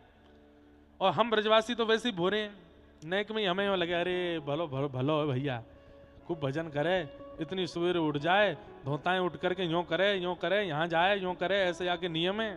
नेक में ही हमें हमारो समर्पण है जाए के प्रति। पर इसका मतलब ये नहीं है कि आप परखने लग जाओ सबको कि पाखंडी तो नहीं है। आपकी श्रद्धा है तो आप अपनी श्रद्धा पूर्ण करो, आपकी श्रद्धा को ठेस नहीं पहुंचेगी, लेकिन ठाकुर जी पाखंड को ज्यादा दिन टिकने देते नहीं। कंस के चरण पकड़ लिए, वसुदेव जी बोले भैया इनको मत मारो, हम वचन देते हैं जितने बालक जन्म लेंगे सब तुमको दे देंगे, इनको छोड़ दो। तब कंस ने कारागृह में डाल दिए, 6 बालक कंस ने मार दिए। 7वें बालक के रूप में साक्षात श्री बलराम जी महाराज पधारे। मैया के गर्भ में जैसे ही पहुंचे, ठाकुर जी ने योग माया को आज्ञा कर दी कि हमारे बड़े भैया बलराम जी प्रकट है वे वारे हैं, आप कैसे करके इनको स्थानांतरित करो। और 6 महीना देवकी मैया के गर्भ में रहने के बाद श्री बलराम जी को रोहिणी मैया के गर्भ में स्थानांतरित कर दियो। कंस को खबर पड़ी कि महाराज 7वां बालक गर्भ में ही नष्ट है गयो, अब 8वें बालक आवे वारो है। आहा, अब कंस की स्थिति यह गई है, जब से ठाकुर जी गर्भ में आए हैं देवकी मैया के, कारागृह में जाकर के जैसे ही देवकी मैया को देखे, कंस के चित्त में बड़ी करुणा, बड़ो प्रेम, बड़ी दया आ जाए। मंत्री आदि सब के महाराज आप आजकल थोड़े बदल से गए हो। बोले क्यों? बोले पहले आप में इतनी दया नहीं थी, इतनी करुणा नहीं थी, इतना प्रेम नहीं था, आजकल आप बड़े करुणावान होते जा रहे हो, क्या कारण है? बोले पता नहीं, जब से या देव की बहन को मैं देखूं, पता ना या को देखते ही मुंह में दया क्यों आ जाए। क्यों? क्योंकि चित्त में ठाकुर जी हैं। ये भी इस बात का प्रमाण है बंधुओं, बहुत ध्यान से सुनिएगा। संत दर्शन क्यों करना चाहिए? क्योंकि अगर अनेक संतों के दर्शन करते करते कभी ऐसे संत के दर्शन हो गए जिसके चित्त में वास्तव में ठाकुर जी विराजमान है, तो उसके दर्शन से हमारे अंदर जो क्रूरता है, जो कपट है, छल है, क्रोध है, मोह है, द्वेष है, अभिनिवेश है, कहीं ना कहीं उसके चित्त में अगर ठाकुर जी बैठे होंगे तो दर्शन से हमारे चित्त के दोष समाप्त हो जाएंगे। इसलिए संत दर्शन आवश्यक है। 2 बातों की पुष्टि हो रही है बेंजोनेक का, बहुत ध्यान से सुनिएगा। पहली बात कि संत के हृदय में ठाकुर जी होंगे तो हमारे दोष उसके दर्शन से समाप्त हो जाएंगे। और दूसरी बात, संत भजन करके ठाकुर जी को चित्त में विराजमान करते हैं, पर ठाकुर जी बैठे कि नहीं इसका प्रमाण क्या है? अत्यंत दोषी व्यक्ति भी अगर संत के सामने आ जाए और वो अपने दोष का त्याग ना करे तो समझो अभी ठाकुर जी आए नहीं है चित्त में, अभी भी ठाकुर जी को आगमन रह गए है। आज हम कथाओं में श्रवण करते हैं हितरवंश महाप्रभु का एक झांकी देखिए, एक झलक देखिए नरवाहन ने। अरे उसका नाम ही नरवाहन था, मतलब जो मनुष्यों को अपना वाहन बना लेता, इतना क्रूर था नरवाहन। जैसे ही मदन टेर पर विराजमान श्री राधा वल्लभलाल जी की सेवा कर रहे श्री हितरवंश महाप्रभु को जाकर के देखा, तो हितरवंश महाप्रभु कहते हैं ठाकुर जी को देख रहे तो पीछे नरवाहन खड़ा था, तो महाप्रभु जी ने केवल इतना मुंह घुमाया, आधा मुख देख करके नरवाहन की स्थिति ये हो गई, प्राण हरिवंश जीवन हरिवंश, प्राण राधा वल्लभ जीवन राधा वल्लभ, यही कीर्तन करने लगा वो नरवाहन, केवल आधा मुख देख करके। हमारे स्वामी श्री हरदास जी का मुख देख करके कितने वैष्णव साक्षात भगवत प्राप्त हो गए, केवल उनकी रूप माधुरी देख करके। आज भी हमारे भारतवर्ष में वृंदावन में ऐसे कई संत महापुरुष हैं, उनकी उपस्थिति, केवल उनका आना और हमारे सामने आकर के खड़ा होना हमारे हाथ पैरों को झकझोर देगा, नेत्रों से अविरल अश्रु निकलने लग जाएंगे, मन के जितने विकार हैं सब पर ग्लानि होने लग जाएगी। इस बात का प्रमाण है कि उनके चित्त में ठाकुर जी विराजमान है। हम आप सब लोग गृहस्थी हैं, जितने यहां लगभग बैठे हैं लगभग गृहस्थी बैठे हैं, हम सब गृहस्थ आश्रम में रहते हैं पर भजन करते हैं। जरूरी नहीं है कि संत महापुरुषों के चित्त में ठाकुर जी बैठे होंगे तो उनके रूप दर्शन या उनकी उपस्थिति से ही किसी के मन में विकार नष्ट होंगे। हम गृहस्थी भी यदि भजन करें ना, खूब नाम जप करें, खूब भजन करें, खूब ठाकुर जी का स्मरण करें, ठाकुर जी हमारे चित्त में भी आ गए तो हमारी उपस्थिति से भी किसी ना किसी के चित्त में परिवर्तन हो सकता है। हमारा प्रभाव नहीं होगा, वो हमारी वाणी प्रभावशाली नहीं होती, हमारा रूप प्रभावशाली नहीं होता, हमारी उपस्थिति प्रभावशाली नहीं होती, प्रभाव होता है हमारे चित्त में बैठे हुए ठाकुर जी का। और एक बात सुनिए, जिसकी उपस्थिति प्रभाव डाल भी देती है, कई बार कई लोग ऐसे होते हैं कि उनके आने से हम लोगों के आंख मन बुद्धि में वही दिखते रहते हैं, फिर कई बार व्यक्ति का भी प्रभाव होता है, तो व्यक्ति का प्रभाव कल्याणकारी नहीं होता, उससे कल्याण नहीं होगा हमारा, और कुछ दिन बाद वो निकल भी जाएगी स्मृति से उसकी स्थिति। पर जिसके चित्त में ठाकुर जी बैठे होंगे वो यदि एक बार भी सामने आ गया होगा, उसका चिंतन चित्त से जाएगा नहीं, सदा उसकी स्थिति, सदा उसका चिंतन बना रहेगा। तो तिलक स्वरूप लगाते हैं, नाम जप करते हैं, कंठी पहनते हैं, एकादशी करते हैं, लेकिन हमारी उपस्थिति से किसी का क्रोध कम ही नहीं हुआ, तो ये बात मान लेनी चाहिए कि अभी चित्त में ठाकुर जी नहीं है हमारे। हमने कितनी बार अनुभव किया अपने पूज्य गुरुदेव के लिए, हमारे वृंदावन के कई संतों के लिए, इतनी भयानक परिस्थिति हो गई कि महाराज अब तो लड़ाई झगड़ा होकर के ही सब खत्म होगा, लेकिन उनके आते ही, उनके दो शब्द बोलते ही अपने आप सब समाधान हो गया, सब शांत हो गया। कैसे? यही बात कितने लोग पिछले 2 घंटे से कह रहे थे, कोई नहीं मान रहा था, लेकिन एक महापुरुष आकर के वही बात बोल देते हैं तो सब समाधान हो जाता है। कैसे? क्योंकि उनके चित्त में ठाकुर जी विराज रहे हैं।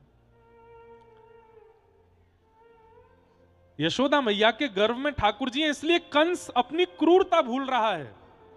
कंस अब कैसे जाता है कारागृह में, अपने सैनिकों से कहता है, सुनो नीचे जाते ही मेरे आंखों से आंसू निकलने लगेंगे, मुझे दया आने लगेगी, मुझ में बहुत करुणा आ जाएगी, मैं कारागृह खोलने को कहूंगा, खोलना नहीं, खींच करके मुझे वहां से ले आना। पता नहीं क्यों देवकी को देखते ही मुझे दया आ जाती है। क्यों? क्योंकि उनके गर्भ में ठाकुर जी हैं।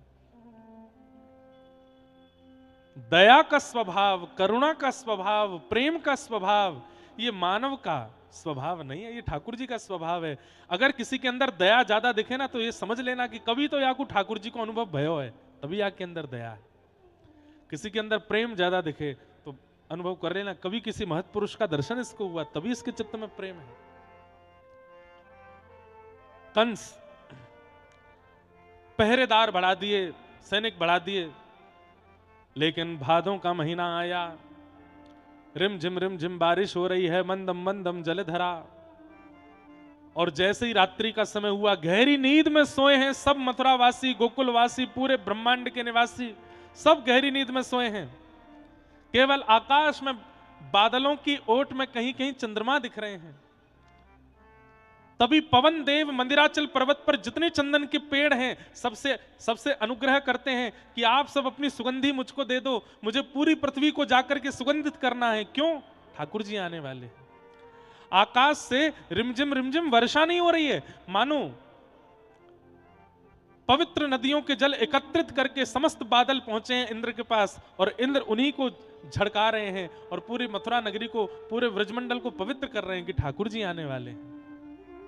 सब गहरी नींद में सोए हैं, और तभी रात्रि के जैसे ही मध्य रात्रि हुई, एक दिव्य तेज प्रकट हुआ कंस के कारागृह में। वसुदेव देवकी के सन्मुख दिव्य तेज जैसे ही थोड़ा सा ओझल हुआ, शंख चक्र गदा पद्मधारी श्रीमन नारायण भगवान ही साक्षात देवकी के गर्भ से प्रकट हो गए। बोल बाल कृष्ण लाल की। देवकी वसुदेव हाथ जोड़ करके प्रणाम करने लगे। तमद्भुतम बालकमं भुजक्षणम चतुर्भुजम शंख गदायुधायुधम श्रीवत्सलक्ष्मं गलसौभकौस्तुभम पीतांबरम सांद्रपयोदसौभगम। कैसे हैं ठाकुर जी? सब लोग इधर देखो। तमद्भुतम बालकम, पानी पी लो पहले, आगो पानी। अब बाबा एक जगह धर दो, अपने आप ले लेंगे जिन्हें प्यास लगी होगी। हाँ बस ले लो अपने आप, और धीमे धीमे बिना कोई को बताए सबन को बट जाए। हाँ लाला तू ही बांट दे सबन में, बस। जय हो, आपकी सेवा की बलिहारी जय हो। एक आध पानी यूं दे जाए करो।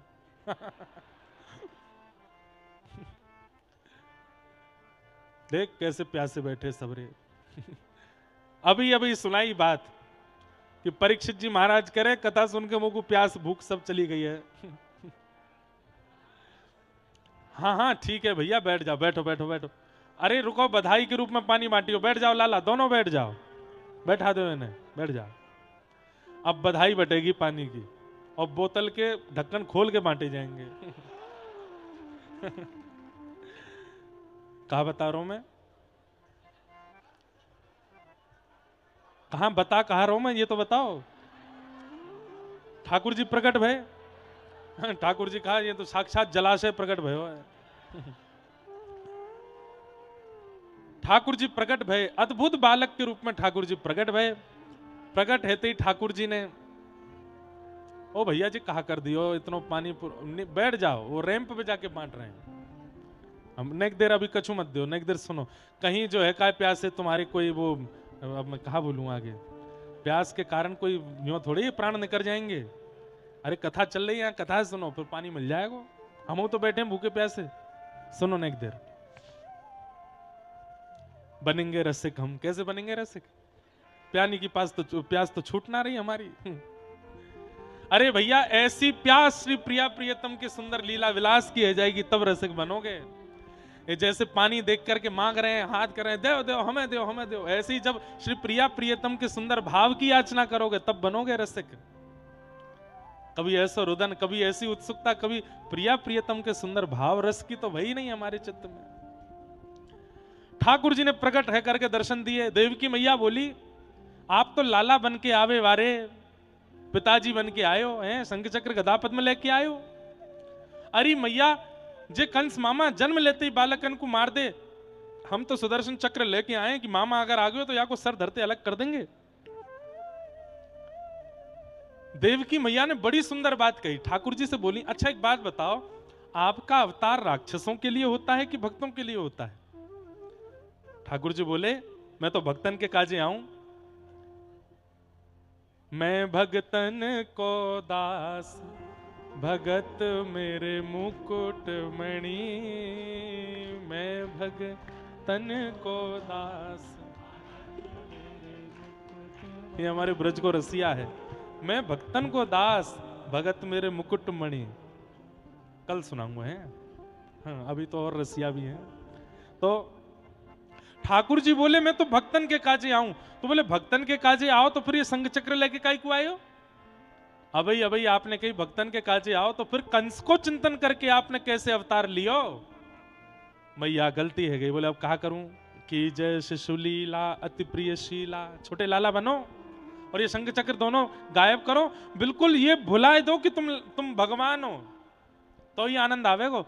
मैया देख लियो तो फिर भूलूंगा तो मैं अच्छे तो ही भूलूंगा, फिर मुझको नेक याद नहीं रहेगी कि मैं भगवान हूं। बोले यही तो हम चाह रहे हैं, भूल जाओ।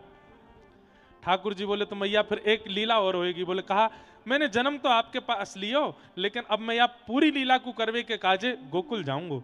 यशोदा मैया ने लाली को जन्म दियो, वो लाली अब आप कह रही हो कि भूल जाऊं मैं भगवान हूं, बालकन की तरह लीला करो, या जेल में कौन सी लीला करूंगा मैं। मैया आप कह रही हो शंख चक्र अंतर ध्यान कर दूं, कंस को मारूं नहीं, तो फिर अब मैं छोटो बालक भी बन जाऊं या कारागृह में भी रहूं और कंस से आपकी रक्षा भी करूं, तो ये सब कछु संभव नहीं है मैया। तो मैया अब एक काम होएगा। बोले कहा मैं अभी जैसे ही शंख चक्र अंतर ध्यान करूंगा, भूल जाऊंगा कि मैं परमात्मा हूं, वास समय आप मोकू यहां से लेकर के गोकुल चली जाइयो और गोकुल में जाके यशोदा मैया के बगल में सवाई दियो, फिर बालकन की सी लीला, मानवन की सी लीला मैं वहां करूंगा, और वहां करके 11 वर्ष 56 दिना तक लीला करके फिर आऊंगा। अभी आप काल कोठरी में क्या करूंगा मैं, अगर बालक बन भी गए हो तो आप चाह रही हो बालक बनूं तो मुझको बाहर जाना पड़ेगा।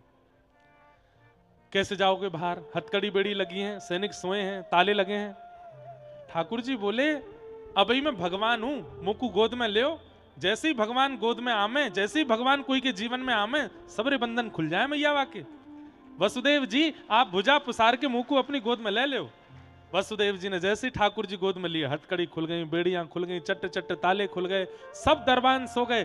ठाकुर जी बोले है क्या काम, बोले हाँ अब तुम बालक बन जाओ। सोई ठाकुर जी नेक्स्ट से लाला बन गए और ले करके अपने सिर पर श्री वसुदेव जी महाराज गोकुल की ओर प्रस्थान कर गए।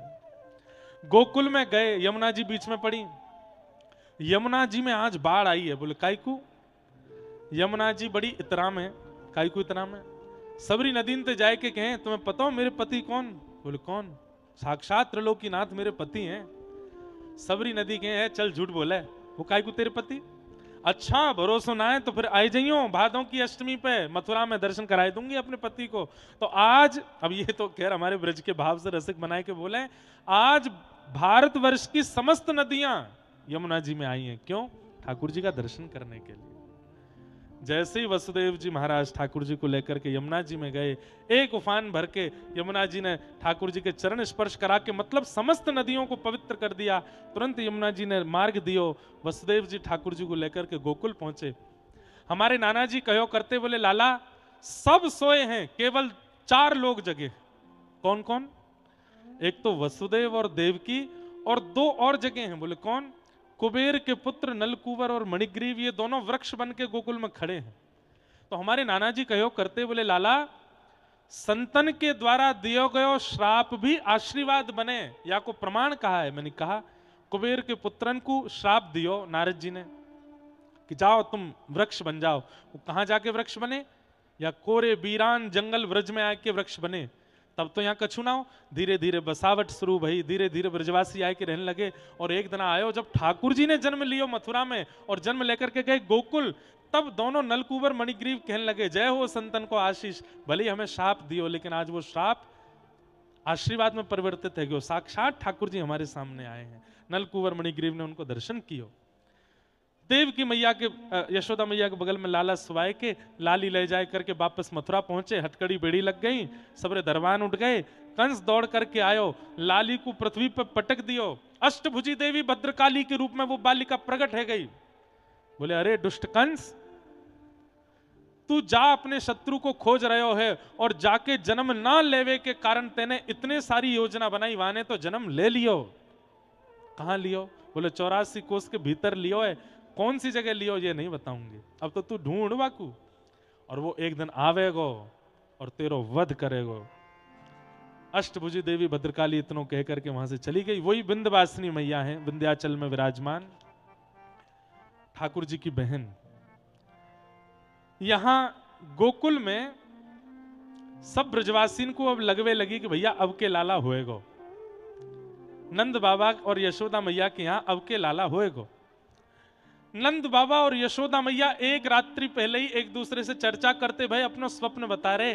अरे नंदरानी यशोदा, कल तो मैंने एक स्वप्न देखो। बोले कहा देखो, बोले मैंने ऐसो देखो, एक नीलमणि जैसो बालक मेरी गोद में बैठो है, वहां को मुख नहीं देखो, मुख गुंगराले केश हैं, छोटे छोटे हाथ हैं, छोटे छोटे चरण हैं। मेरी गोद ते उठ करके वो बालक कहीं को जा रहे हो और मैं वाकू पकड़ के वाकू मुख देखना चाह रहा हूं, लेकिन इतने में ही वो बालक जन कौन सी अंधेरी कोठरी में घुस गया हो, मैंने वहां जाके खूब ढूंढो, मुझको नहीं मिलो। यशोदा मैया बोली मैंने भी एक स्वप्न देखो। बोले कहा? बोले वही बालक जो आपकी गोद से उतर के आयो, वो काली कोठरी में घुस के फिर मेरे पास आए कि मेरे आंचल में आए के छुप गए हो, और जैसे ही मैंने आंचल हटाए कि मैंने वाको मुख देखना चाहो, मेरो स्वप्न भी पूरा है गयो। दोनों को नीलमणि बालक दिखो लेकिन मुख नहीं दिखो। तो बंधुओं ये भी एक प्रमाण है, स्वप्न मिथ्या नहीं होते। स्वप्न कई बार होने वाली स्थिति का पूर्व संकेत करा देते हैं, या फिर आपकी हृदय की वर्तमान स्थिति कैसी है उसका संकेत करा देते हैं। और कहीं ना कहीं ठाकुर जी यदि आने वाले होंगे, एक बात लिख लेना, 3 दर्शन होंगे। अगर ठाकुर जी ने सोच लिया कि चलो ये डी के या व्यक्ति को मुंह को दर्शन करानो है, तो सबसे पहले ठाकुर जी स्वप्न में आएंगे। स्वप्न में ठाकुर जी आएंगे, भले ही प्रत्यक्ष रूप नहीं दिखे, मोर पिच्छ दिखेगा, वंशी दिखेगी, नूपुर दिखेंगे, कौंधनी दिखेगी, गले के हार दिखेंगे, नील कांति अंग की दिखेगी, ठाकुर जी की मधुर वेणु की स्वर सुनाई देंगे, कछु ना कछु ऐसा अनुभव होगा स्वप्न में। स्वप्न में अनुभव कराते कराते जब ठाकुर जी को लगेगी कि नहीं ये योग्य है, तब ठाकुर जी अनुभूति दर्शन कराएंगे। अनुभूति दर्शन कैसे हो? मैं अब है तो वृक्ष, लेकिन आपको लगेगा अरे ये वृक्ष में तो ठाकुर जी की झांकी लग रही है तो पहाड़, पर पहाड़ में ऐसा लगो ऊपर श्याम सुंदर खड़े हैं। है तो कोई वीरानो वन, पर वह वन में भी आपको ऐसा लगेगा, ऐसा लगे श्याम सुंदर यहीं डोल रहे हैं। ऐसे जगह जगह अनुभूति है लगेंगी। स्वप्न दर्शन, अनुभूति दर्शन, और इन दोनों दर्शन में जब आप परिपक्व हो जाओगे तब होगा प्रत्यक्ष दर्शन। वहां के बाद ठाकुर जी सामने आएंगे, खड़े ही रह जाएंगे बिल्कुल प्रत्यक्ष। आप कहोगे स्वप्न तो ना है? बोले ना। नेक नोच के देखूं स्वप्न तो ना है? बोले ना। आपको छू के देखूं अंतर ध्यान तो नहीं है? वो छू ले। आप छूवे जाओगे, ठाकुर जी पकड़ के हृदय से लगा लेंगे। बोले मैं आए गए हो तेरे पास, काय को इतनी चिंता करे, प्रत्यक्ष हूं मैं। तो स्वप्न में पहले आएंगे, अनुभूति अनुभव में दूसरे आएंगे, और तीसरे प्रत्यक्ष आएंगे। सीधे प्रत्यक्ष नहीं आएंगे, ये बात प्रमाणित है। अगर सांकेतिक रूप से ठाकुर जी 2 बार नहीं आए हैं तो प्रत्यक्ष नहीं आएंगे। पहले संकेत करते हैं ठाकुर जी, पहले स्वप्न करते हैं, उसके बाद प्रत्यक्ष आते हैं। और करना क्या है? स्वप्न और संकेत ये दोनों छुपाने हैं, सबसे बताने नहीं है। स्वप्न और संकेत ये दोनों जिस दिन आपने बताने शुरू किए, उतनी दूरी आ जाएगी ठाकुर जी के, फिर बताने नहीं, छुपाओ। तो स्वप्न में यशोदा मैया को दिखे हैं लाला। नंदा सुनंदा 2 बहन है नंद बाबा की, आज सवेरे उठ करके पहुंची, देखी तो यशोदा मैया गहरी नींद में सोई है।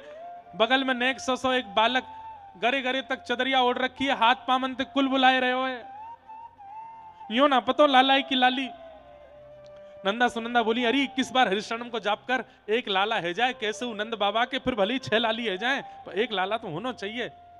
अरे इतनी गैयान की सेवा, ब्रजवासीन की सेवा कौन करेगा? ये सब लाला को भार है, ये लाला को ही उठाना पड़ेगा, एक लाला होना चाहिए। 21 बार हरिशरणम को जाप करके यशोदा मैया गहरी नींद में सोई है, सब सोए। नंदा सुनंदा ने जैसे ही चदरिया हटाई, महाराज ओहो है गया है गया है गया है गया है गया है गया है गया है गया है गया, एक दूसरे को मुंह बंद किया, अभी हल्ला मत करे। सबसे पहले ही एक खबर जाके नंद बाबा को सुनावेंगी। दौड़ करके निकली नंद भवन से बाहर। अब तो गली मोहल्ला और सबरे ब्रजवासी कहती जा रही है गया है गया है गया है गया है गया है गया है गया। ब्रजवासी अपनी अटारीन पे खड़े है, के छत्तन पे खड़े है, के द्वार पे खड़े है, के पूछ रहे हैं कहा भयो, पूछो तो। इतनी संख्या है, पूछो वाले 200 ही हैं। अरे नेक जोर तो पूछो, है गया है गया है गया है गया है गया। मैं ना बता रहा हूं कहा भयो, पूछते रहो। अरे भैया आप सब ब्रजवासीन की कृपा सो, गैया मैया की कृपा सो, इन सब संतन की कृपा सो, श्री यमुना जी की कृपा सो, हमारे ब्रज के राजा नंद बाबा के लाला भयो है। बधाई हो बधाई हो बधाई हो। अरे महाराज सब ब्रजवासी तो बिल्कुल ऐसे है गए, बोले अरे भैया हमारो लाला भयो है, नंद बाबा को लाला हमारो लाला है। सब ब्रजवासी ने सिर पर महाराज सुंदर स्वाफा बांधो, बहनन ने खूब सुंदर आंख वाली चीज होटन में लगाई, होठ वाली आंखन में लगाई लई, ऐसी उत्सुक है गई है सबरी कारी कारी आंख की जगह कारे कारे होठ है गए, लाल लाल आंख है गई हैं, और सबरी घूंघट कर करके महाराज निकसी हैं। सब नंद भवन के द्वार पर जाए करके हल्ला करके कह रही हैं, नंदरानी यशोदा बधाई हो, नंद बाबा को बधाई हो, व्यास जी को बधाई हो, जय हो। महाराज जी नंद बाबा बनावे आए हमें, लेकिन हैं तो यही, जय हो बाबा की।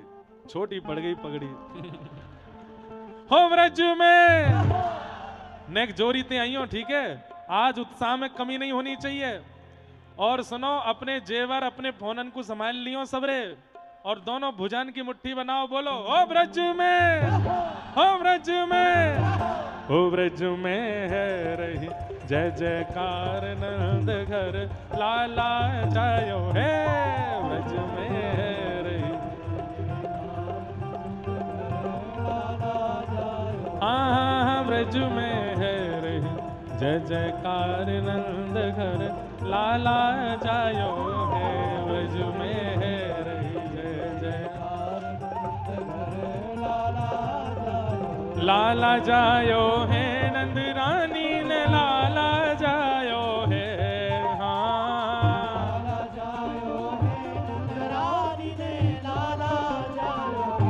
अरे हाँ लाला जायो है, यशोदा ने लाला जायो है, हाँ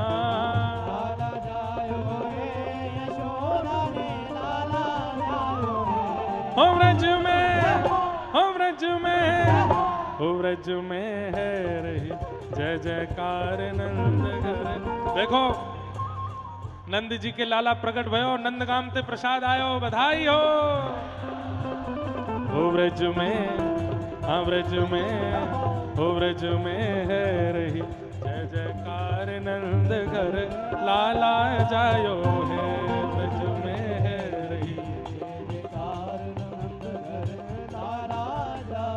हाँ ब्रज में है रही जय जयकार नंद घर लाला जायो है, ब्रज में है रही, वाह बधाई हो।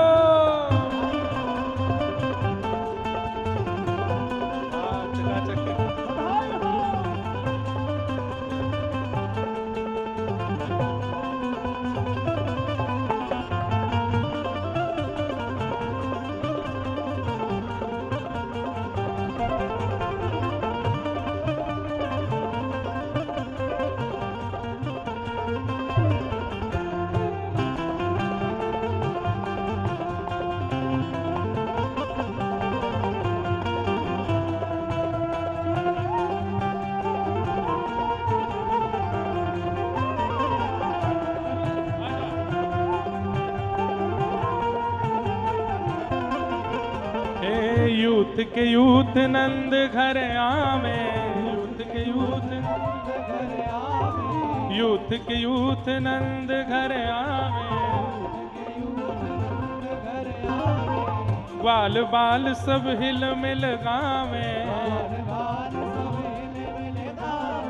ग्वाल बाल सब हिल मिल गावे, हो सब हिल मिल गावे, सब हिल मिल गावे, यूथ के यूथ नंद घर आवे, ग्वाल बाल सब हिल मिल गावे,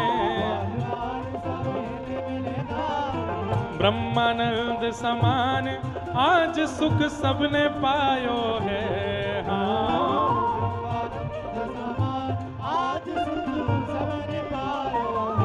हो ब्रज में, अरे अभी जोरी ते आए ना रहो भैया ब्रजवासियों, हो ब्रज में, हो ब्रज में, हो ब्रज में है रही जय जयकार नंद घर लाला जायो है, ब्रज में है रही जय जयकार, हाँ ब्रज में है रही जय जयकार।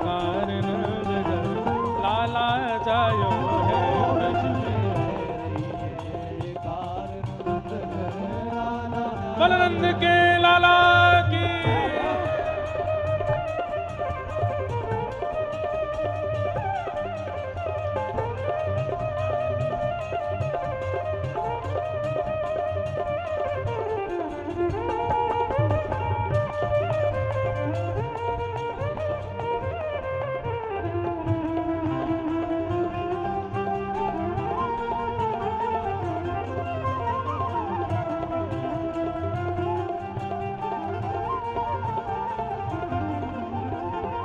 ब्रज 84 कोस में भैया, ब्रज 84 कोस में भैया, सब कहें धन्य यशोदा मैया, सब कहें धन्य यशोदा मैया, हे यशोदा मैया, हाँ यशोदा मैया, सब कहें धन्य यशोदा मैया। 80 साल की आयु में सुत ऐसो जायो है, हाँ 80 साल की आयु में सुत ऐसो जायो है। हो ब्रज में, हो ब्रज में, हाँ ब्रज में है रही जय जयकार नंद घर लाला जायो है, ब्रज में है रही जय जयकार नंद घर, हाँ ब्रज में है रही जय जयकार नंद घर लाला जायो है।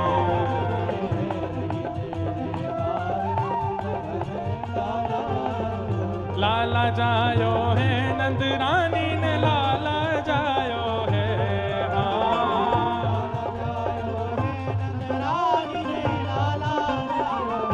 यशोदा ने लाला जायो है, यशोदा ने लाला जायो है, यशोदा ने लाला जायो है, यशोदा ने लाला जायो है। हमारो लाला आयो है, हमारो लाला आयो है, हमारो लाला आयो है। हो ब्रज में, हो ब्रज में, हो ब्रज में है रही जय जयकार नंद घर लाला जायो है, ब्रज में है रही जय जयकार नंद घर लाला जायो, हाँ ब्रज में है रही जय जयकार नंद घर लाला जायो है।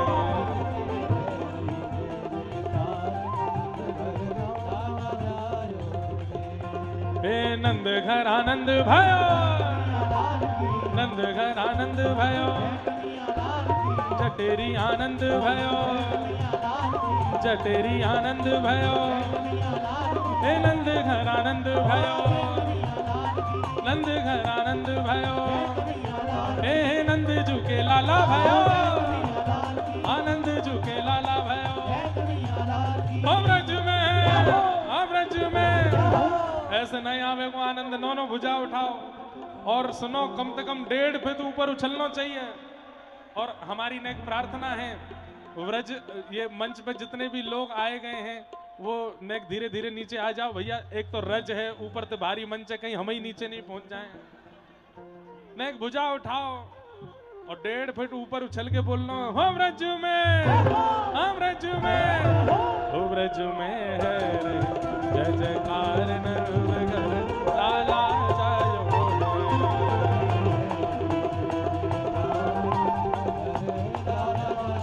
हाँ ब्रज में है रही जय जयकार नंद घर लाला जायो है।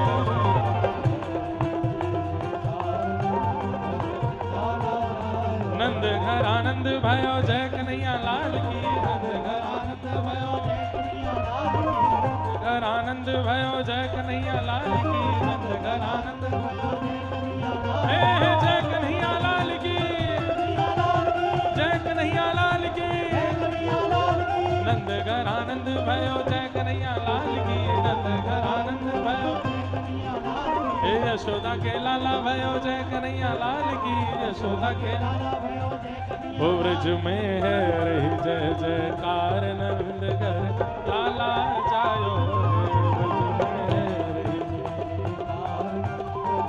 बन नंद के लाला की हो जुग जुग जीवेरी हाँ जुग जुग जीवेरी यशोदा मैया तेरो ललना जुग जुग जीवेरी यशोदा मैया तेरो ललना जुग जुग जीवेरी यशोदा मैया तेरो ललना जुग जुग जीवेरी यशोदा मैया तेरो ललना हाँ तेरो ललना नंद रानी तेरो ललना तेरो ललना नंद रानी तेरो ललना तेरो ललना नंद रानी तेरो ललना ललना नंद रानी तेरो ललना जुग जुग जीवेरी हाँ मैया तेरो ललना जुग जुग जीवेरी यशोदा मैया भैया देखो और कोई बधाई तो आप तक पहुंचे वाली है ना, ये बेर है कौन लपकेगा इनको, दोनों भुजा उठाओ बधाई हो जय हो।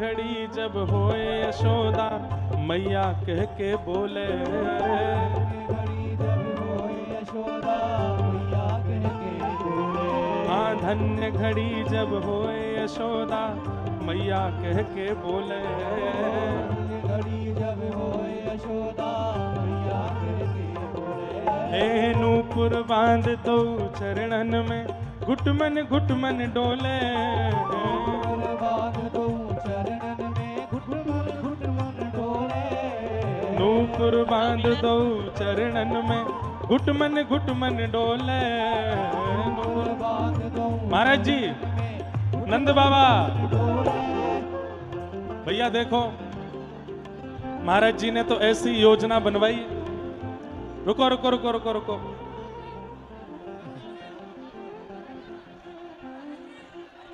एक मिनट रुक जाओ। महाराज जी ने तो ऐसी योजना बनवाई कि हम भी नीचे आए कि आपके संग उत्सव मनावें, पर भीड़ भाड़ देख करके यूं लग रही है कि भैया मैं सिंगल पीस ना जाऊंगा वापस फिर। हाँ हाँ नूपुर बांध दो चरणन में, नूपुर बांध दो, नूपुर बांध दो चरणन में, अरे घुटमन घुटमन डोले, हाँ हाँ घुटमन घुटमन डोले, घुटमन घुटमन डोले। महाराज जी आचार्य को घुटमन डोले, पकड़े बाबा की उंगरिया तेरो ललना, पकड़े बाबा की उंगरिया तेरो ललना, हाँ पकड़े बाबा की उंगरिया तेरो ललना, पकड़े बाबा की उंगरिया तेरो ललना, हे जुग जुग जीवेरी यशोदा मैया तेरो ललना, जुग जुग जीवेरी यशोदा मैया तेरो ललना, तेरो ललना री मैया तेरो ललना, तेरो ललना री मैया तेरो ललना, तेरो ललना री मैया तेरो ललना, तेरो ललना जुग जुग हो जुग जुग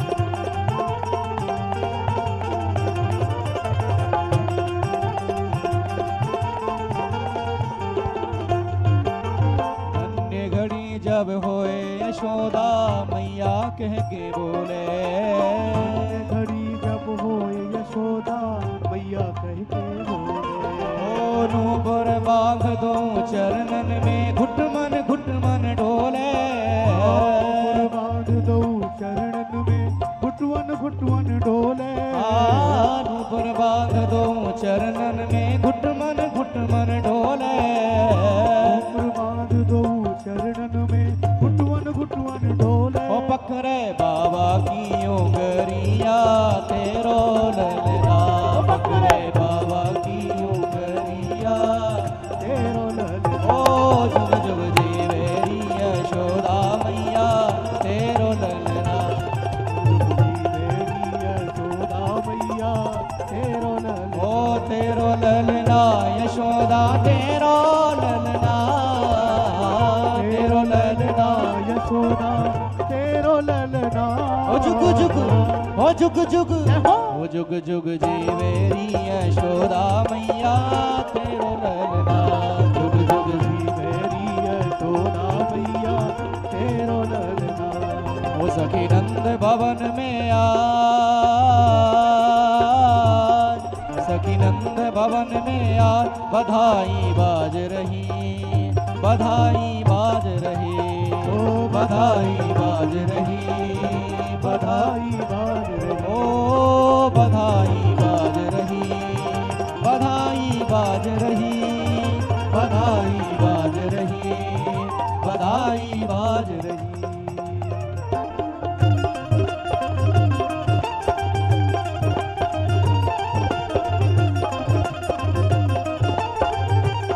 बधाई हो।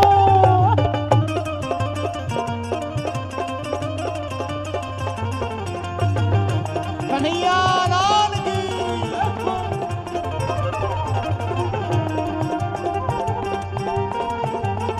ओ जायो लाला यशोदा माई, जायो लाला यशोदा माई, जायो लाला यशोदा माई, जायो लाला यशोदा माई, शोभाया की बरनी न जाई, शोभाया की बरनी न जाई, ओ शोभाया की बरनी न जाई, शोभाया की बरनी न जाई, आ बरनी न जाई, बरनी न जाई, आ बरनी न जाई, बरनी न जाई, सखी मंगल गावो आज, सखी मंगल गावो आज, बधाई बाज रही, बधाई बाज रही, बधाई बाज रही, बधाई बाज रही, ओ बधाई बाज रही, बधाई बाज रही, ओ बधाई बाज रही, बधाई बाज रही,